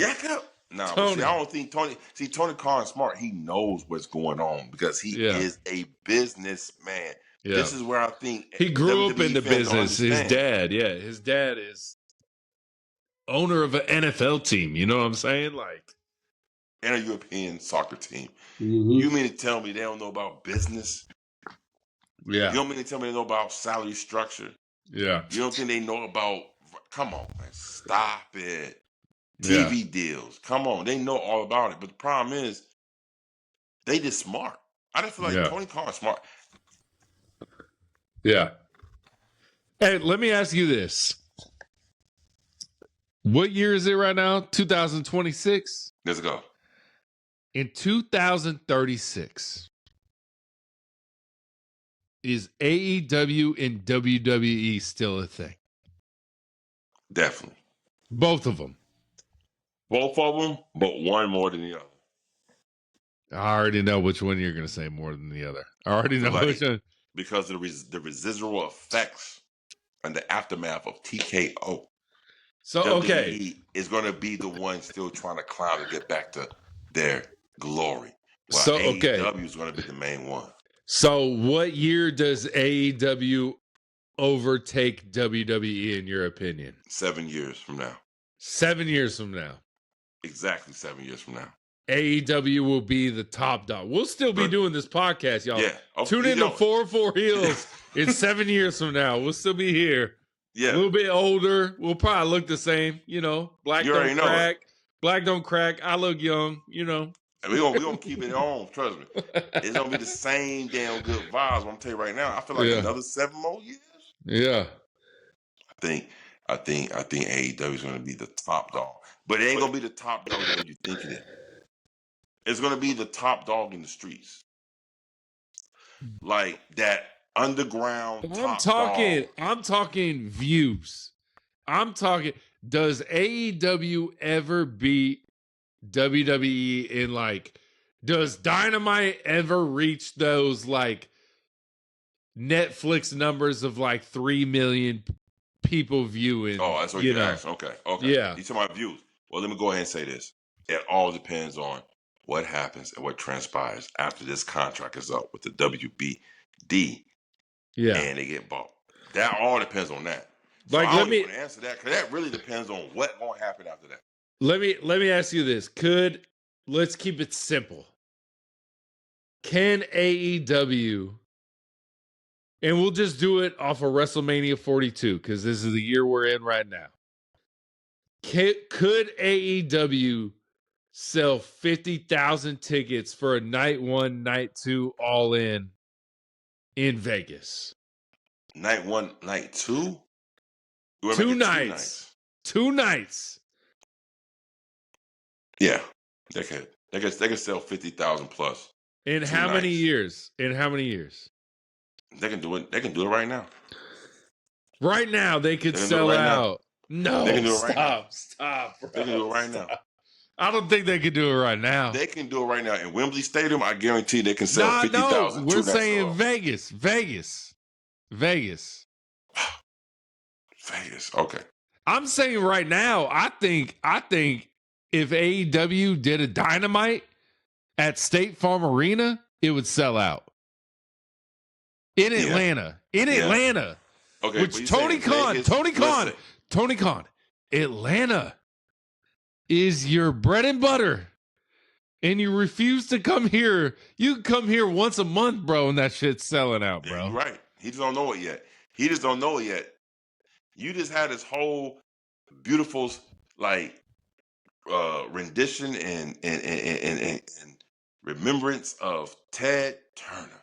Yeah. And Ted Turner has all his major stations in the city of Atlanta. How dare thou not come and entertain the thought of even bringing a pay-per-view here after you done teased us about 4 years now. And after we started the chant at Winter is Coming in Atlanta. That's right. Me and you started this pay-per-view chant, and the whole crowd went all night with pay-per-view. And yet Tony Khan's like, nah, we ain't doing it yet. Come on, Tony.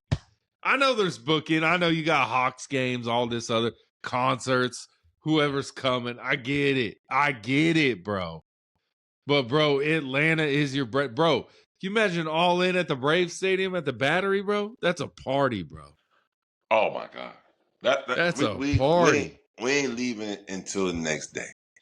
We're going to be in the damn hotel looking over this stuff. We'll walk to the spot. Because I ain't going nowhere on that. I got a buddy that stays at the Battery. We'll sleep on the couch and the floor, bro.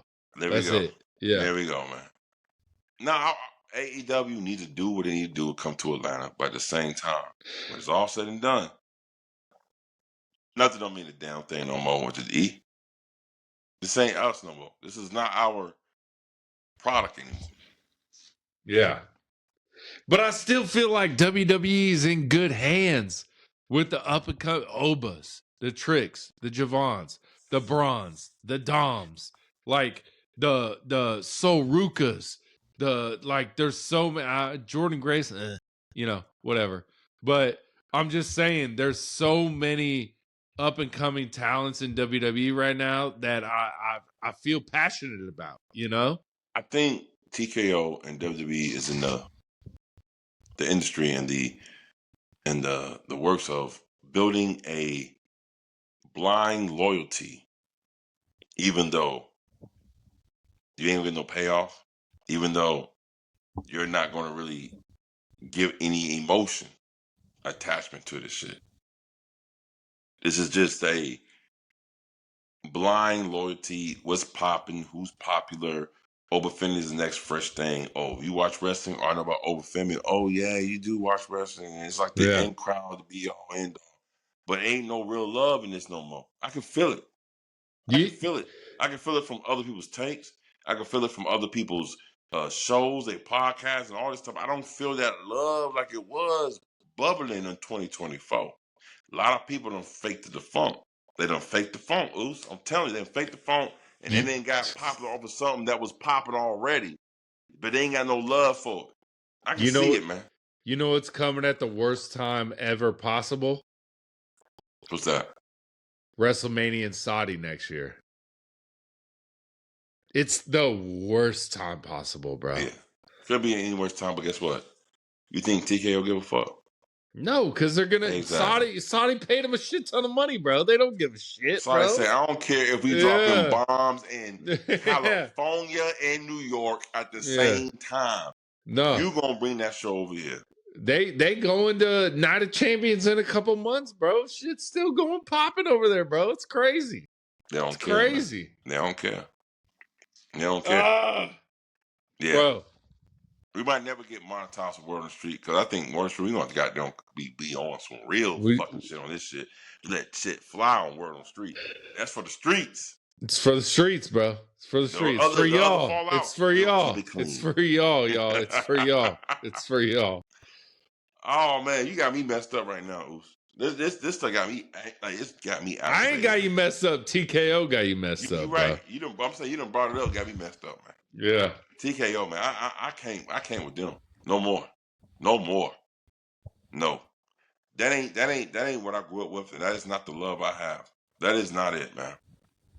I don't know what's going on. I don't care to really know, but I just know they're messing up the jam. I just think WrestleMania in Saudi next year is just not good.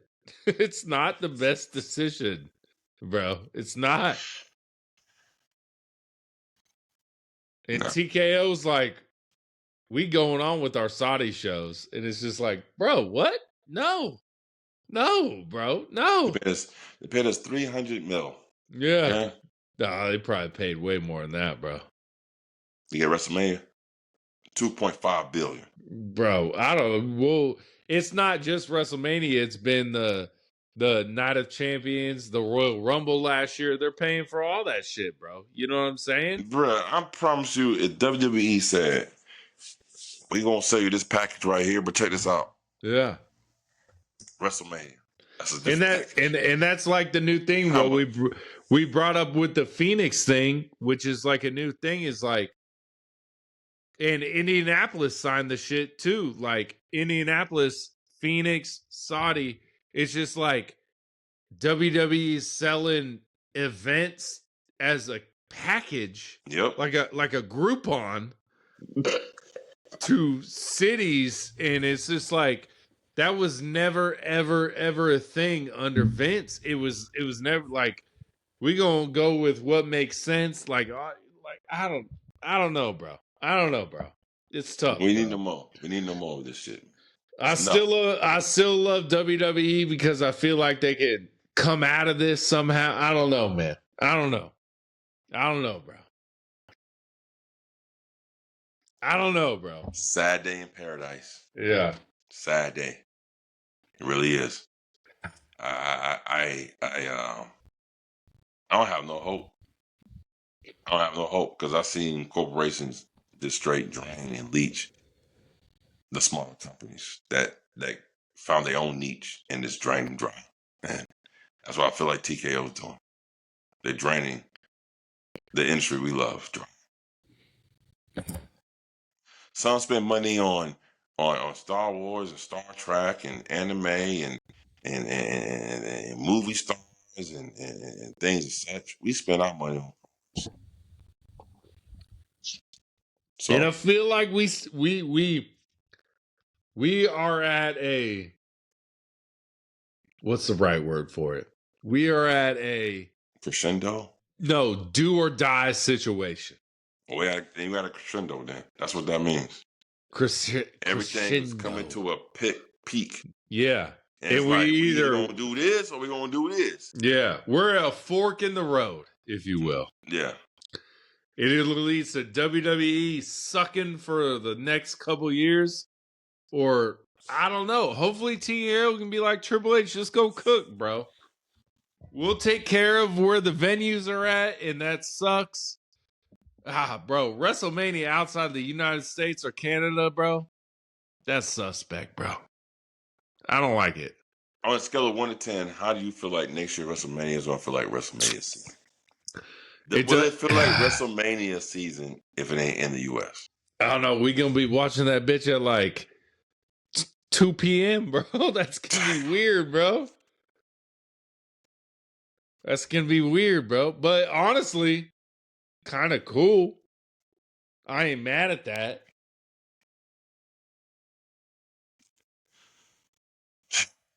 I mean, it's not about being mad. It ain't sex. Yeah.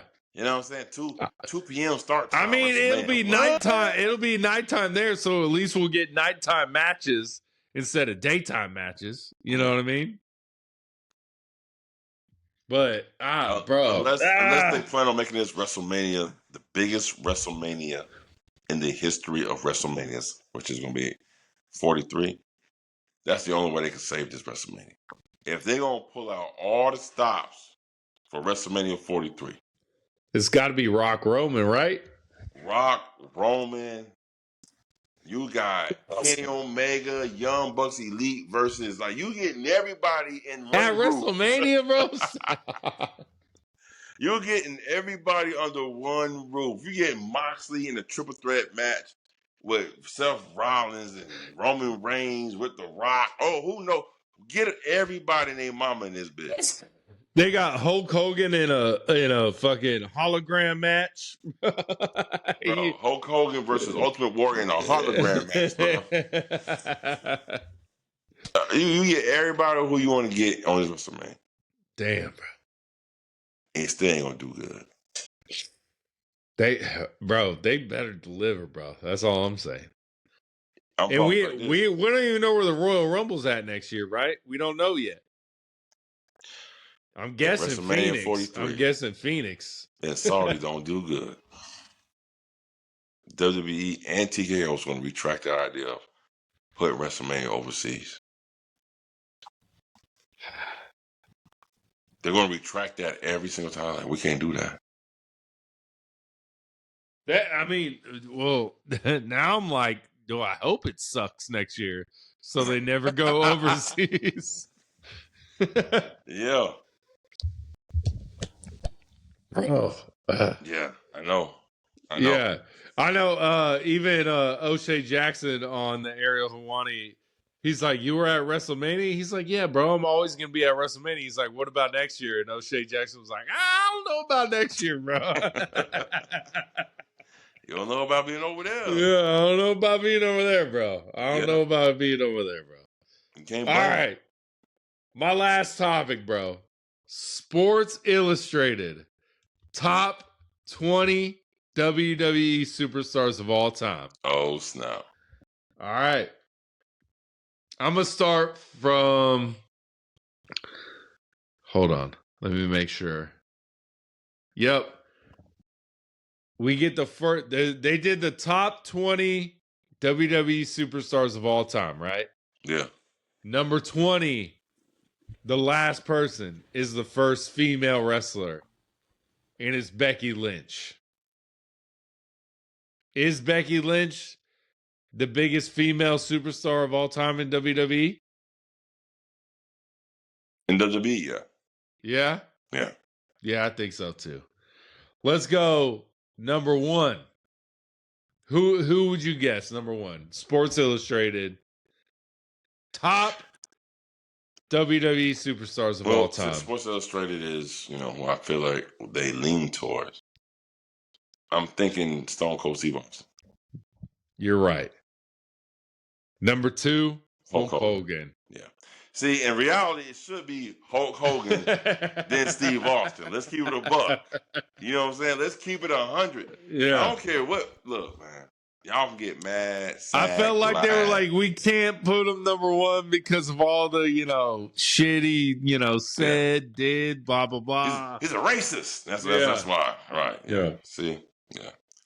But everybody know, if it's Stone Cold 1 and Hulk Hogan 2, they just need, they had a reverse. Trust me.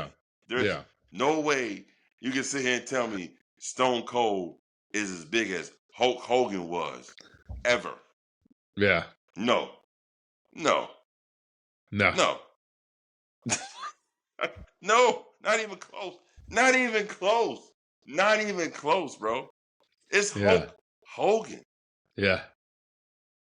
The Rock number 3, Cena 4, Roman 5, Taker 6, Triple H 7 above Shawn Michaels and Bret Hart at 8 and 9. And that's a lie. How you gonna put Triple H above Shawn Michaels? That's a tough one, bro. That's a tough one. No, come on. That's a tough one. There is no way. There is nothing in the world you can possibly tell me Triple H did more things than Shawn Michaels, bro. It's Shawn Michaels. He's considered the Michael Jordan in WWE. What? Triple H ain't considered great at anything. He's just good at a bunch of things. You know what I'm saying? You understand what I'm saying? A master. What is that? What is that saying? I forget the saying. I don't even know. Bruno Sammartino at 10. Fair. Don't care. So old, I don't care. Yeah, but the thing is, if that didn't happen, you wouldn't get what we get now. So you gotta respect the original. You gotta respect the original. Here this motherfucker goes again, bro. Here this motherfucker goes again. We get Randy Savage at 11, Kurt Angle at 12, Roddy Piper at 13. Now this is where I'm like, because they both one of my on my Mount Rushmore. Edge over Randy Orton, 13 and 14, or 14 and 15. I agree. Edge over Randy Orton? Yeah. That's tough, bro. That's hard. Because you know the difference is there between Randy Orton and Edge? Edge is a better worker. Edge puts on better matches than Randy Orton. See? We talked about old school Randy Orton. Old school Randy Orton? It could be young school, old school, today's school, tomorrow's school. I don't care what school you sign him up for. He still ain't going to be outdo Edge in that ring. Preschool, kindergarten, elementary school. Yeah. It don't matter what you sign him up for. He can't outdo Edge in that ring. No, he can't. I think I give Randy the edge. Let me tell you something. Who's the better in-ring talent? Copeland, Edge, or Randall's? Randy.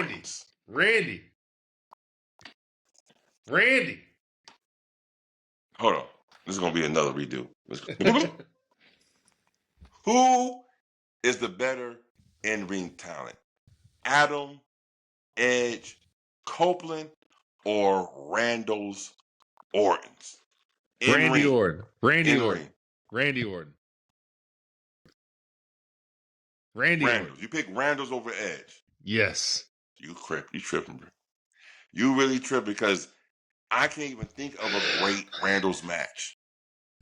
Right off the top of my head. Can you? Yeah, him versus Mick Foley, bro.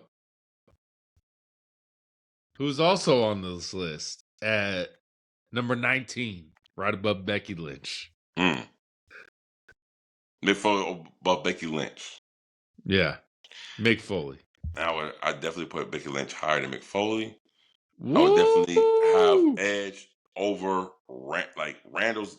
Edge over Randall's is properly placed. Okay, so since Becky Lynch is number 20, let's move up the ladder. Do you put Becky Lynch over Mick Foley? Yeah. Do you put her above number 18, Chris Jericho? Yeah. Do you put her above number 17, CM Punk? No. No. All right. So it ends right there. So Becky Lynch should be 18, not 20 in your eyes. Yeah. We got Andre the Giant at 16. And that's fucking blasphemy. He should be top 5. Andre? Top 5. I don't. Top 20 greatest WWE superstars of all time. Andre the Giant, top 5? Top 5. Okay. Now hold on. Stone Cold, Hulk Hogan, The Rock, John Cena, Roman Reigns. Bingo. You didn't say his name. There you go. Bye-bye, Roman Reigns. Sit your ass down. No!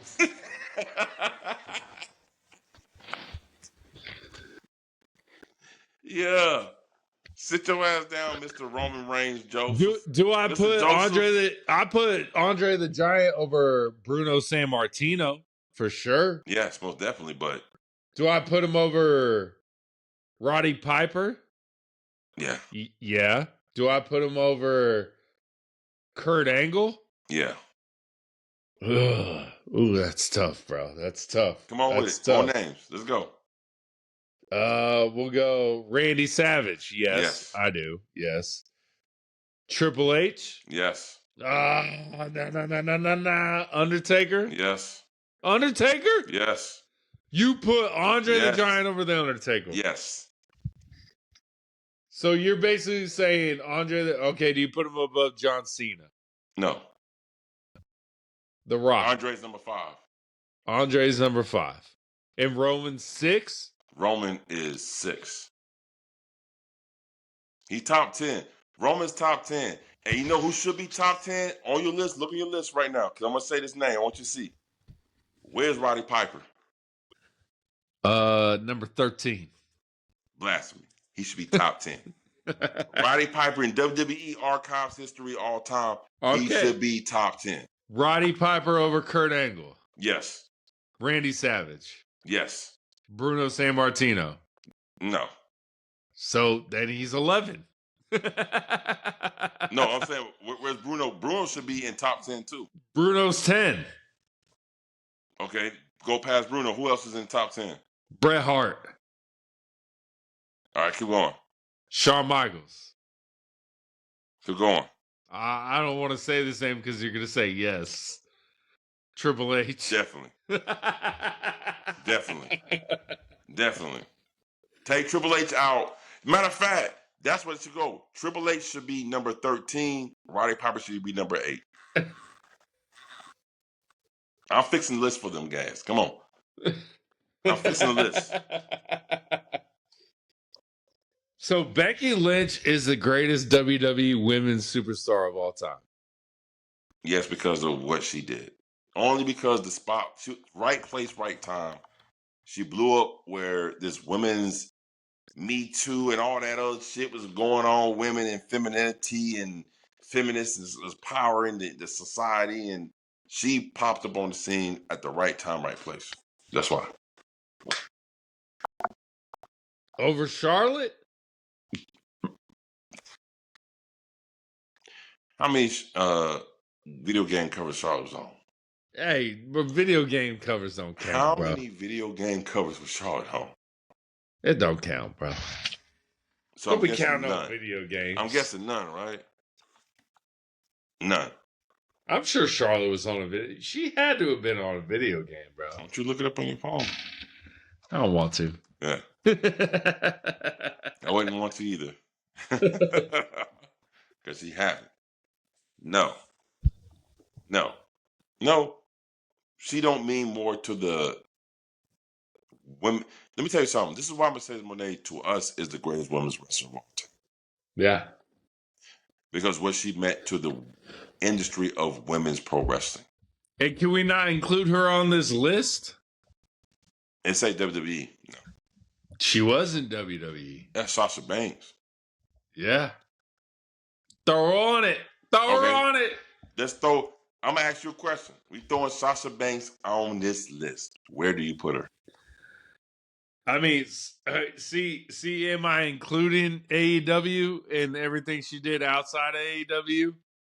Is that allowed to be on there? No, let's make this fair. And just Sasha Banks. This Sasha Banks. This is relegated to that. Yeah, Becky's better. But if you're including Mercedes Moné and Sasha Banks, no, she's better. No. Becky Lynch isn't better than Sasha Banks. No. Because if it wasn't for Sasha Banks, it would be no Becky Lynch. No, you said Becky Lynch ain't better than Sasha Banks. You meant the other way.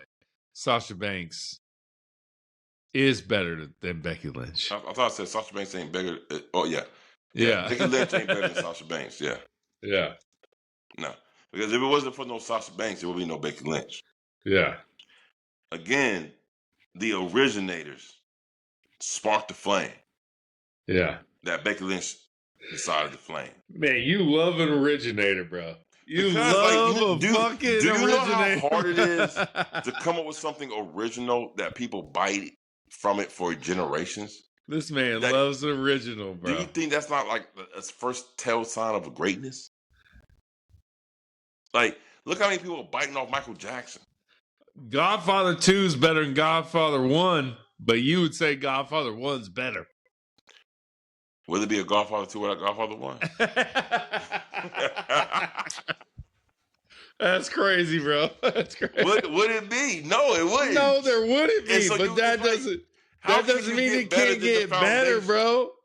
That means it can't get better. It can get better, bro. I promise you. It can get better, but it'd be in existence without the first. That's the crazy work.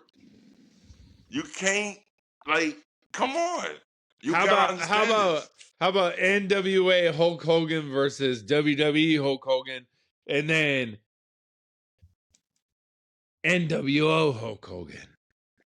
He got better as time progressed. Right. So when he started working the crowd and started getting that Hulk shit up, he's always gonna bring it back, bro. He's gonna be like, the originator was the where best, bro. Where was he at when he was starting to get the feel? Who was better, Diesel or Kevin Nash and NWO? Diesel. Stop, bro. Stop. Because if it was for no Diesel, it would have been no Kevin Nash. Just like it was for no Razor Ramon, it would have been no Scott Hall. Well, I think Razor Ramon might have been better than Scott Hall, though. Persona, yeah. How about Sting? Sting with the weird face paint, and then Sting with the all white black crow face paint. Surfer Sting. Stop. Surfer Sting. We gonna find one eventually where you're like the second iteration was better, bro. Surfer Sting was the best because it went for the first Surfer Sting. You wouldn't have the crow face paint. He would have no face paint. He would just be out there. And he wouldn't be a WCW original, what made the storyline more riveting that he was the lone soldier going against the NWO because he's the WCW original. I'm done with your ass, bro. Let's go. I'm done. Give me another one. Give me another one. Dom Mysterio is better than Rey Mysterio. See, no. If Rey Mysterio ain't do the damn deed, it'll be no damn Dom Mysterio. Braun Breaker is better than the Steiner brothers. Okay, let's go ahead. Do you think Braun Breaker is better than Big Papa Pump? Yes. Yo, yes. Yes. No, yes, bro. Yes. We're not doing that. We're not gonna do that. We're not gonna do that. No. I'm doing it right now. I'm doing it. I said it. I said it. Let's not. I said it and I meant it. Let's not go too far, my guy. I said it and I meant. Okay. How about this? Big Dog, Tribal Chief. I found one. Baby. I found one. He's gonna be like, but if there wasn't the Big Dog, you wouldn't have the Tribal. No, Tribal Chief is bigger than the Big Dog, bro. Yeah, Tribal Chief is bigger than Big Dog. I found one, baby. But guess what? That's why it is better because it's different from the other one. You know what I'm saying? So it's like he had a whole new persona. This was like Big Dog evolved. This was basically just a whole new persona that he switched up. So it ain't the same thing. So now if you ask me, which is better, the Tribal Chief or OTC? Give me Tribal Chief. Give me Tribal Chief to the OTC. You understand? And then give me OTC more than OTC1. Give me more. Give me that more than that. Now I know what my wife says when she argues with me and says I always got to be right. That's what you doing right now. Nah, no, it ain't. The Big Dog is nowhere near Tribal Chief, man. Hey, but that was the original. That wasn't original. That's a whole different persona. Just saying, bro. Just saying. Again, man. The originals, you gotta give love to the originators. Because they made it easy for the ground for you to fucking walk on. Like, oh, I seen this laid before me, so all I gotta do is improve upon this. It's like Romanism. Romans did that. They take someone else's infrastructure and the basis and they try to improve on it. That's what they did. There's nothing smart about that. You just take someone else's idea and you improve on it. Yeah. But can you come up and be original enough to come up with the shit on your own? That's the hard part. That separates common people from brilliant people. people who ain't from this world. They like, hey, they on a whole other stratosphere, like Michael Jackson. There were pop stars and singers, but it wasn't no Michael Jackson. He was different. Yeah. He was different. And Chris Brown good, and all the other dudes, but they ain't no Michael Jackson. Ain't no one gonna be Michael Jackson. Exactly. See? How you gonna be better than the original? I would play some music right now, but we'll get demonetized. Well, we said fuck anyway, so. Mama gonna be hearing that shit about, this is a good show. It's a good show tonight. Yeah, man. All right, bro. We done went way off the rails. Where we at, bro? We off the rails. We got y'all a 2-hour episode. We appreciate y'all hanging with us. Like, comment. Hold on. Let me get one more thing in right quick. I want to talk about a storyline. What do you feel like is the most controversial? There is no way in hell that you even think about doing a storyline like that. Give me your number one. Right now? Currently? Well, period. From now, from the past, from since you're existing watching wrestling. What storyline you be like, oh, hell no, I'm glad they didn't do that, or they should have done it. The Mexicools. Come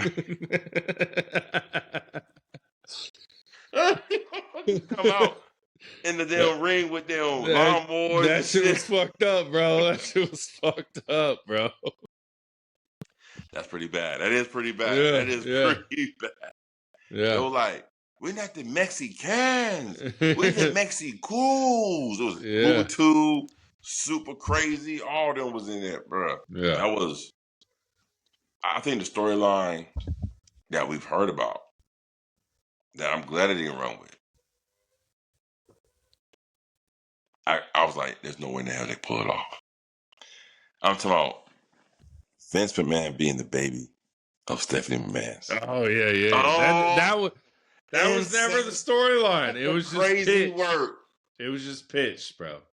It was just pitched. That's what I'm saying. It was pitched, though. That's what I said. The storyline that could have happened and it didn't happen, and we're glad it didn't happen. Yeah. What is one of these storylines that you feel? I feel like that's like the number one to me. Yeah. That's insane. Yeah. Yeah. All right, y'all. Like, comment, subscribe. Deuces. Ooses. Peace.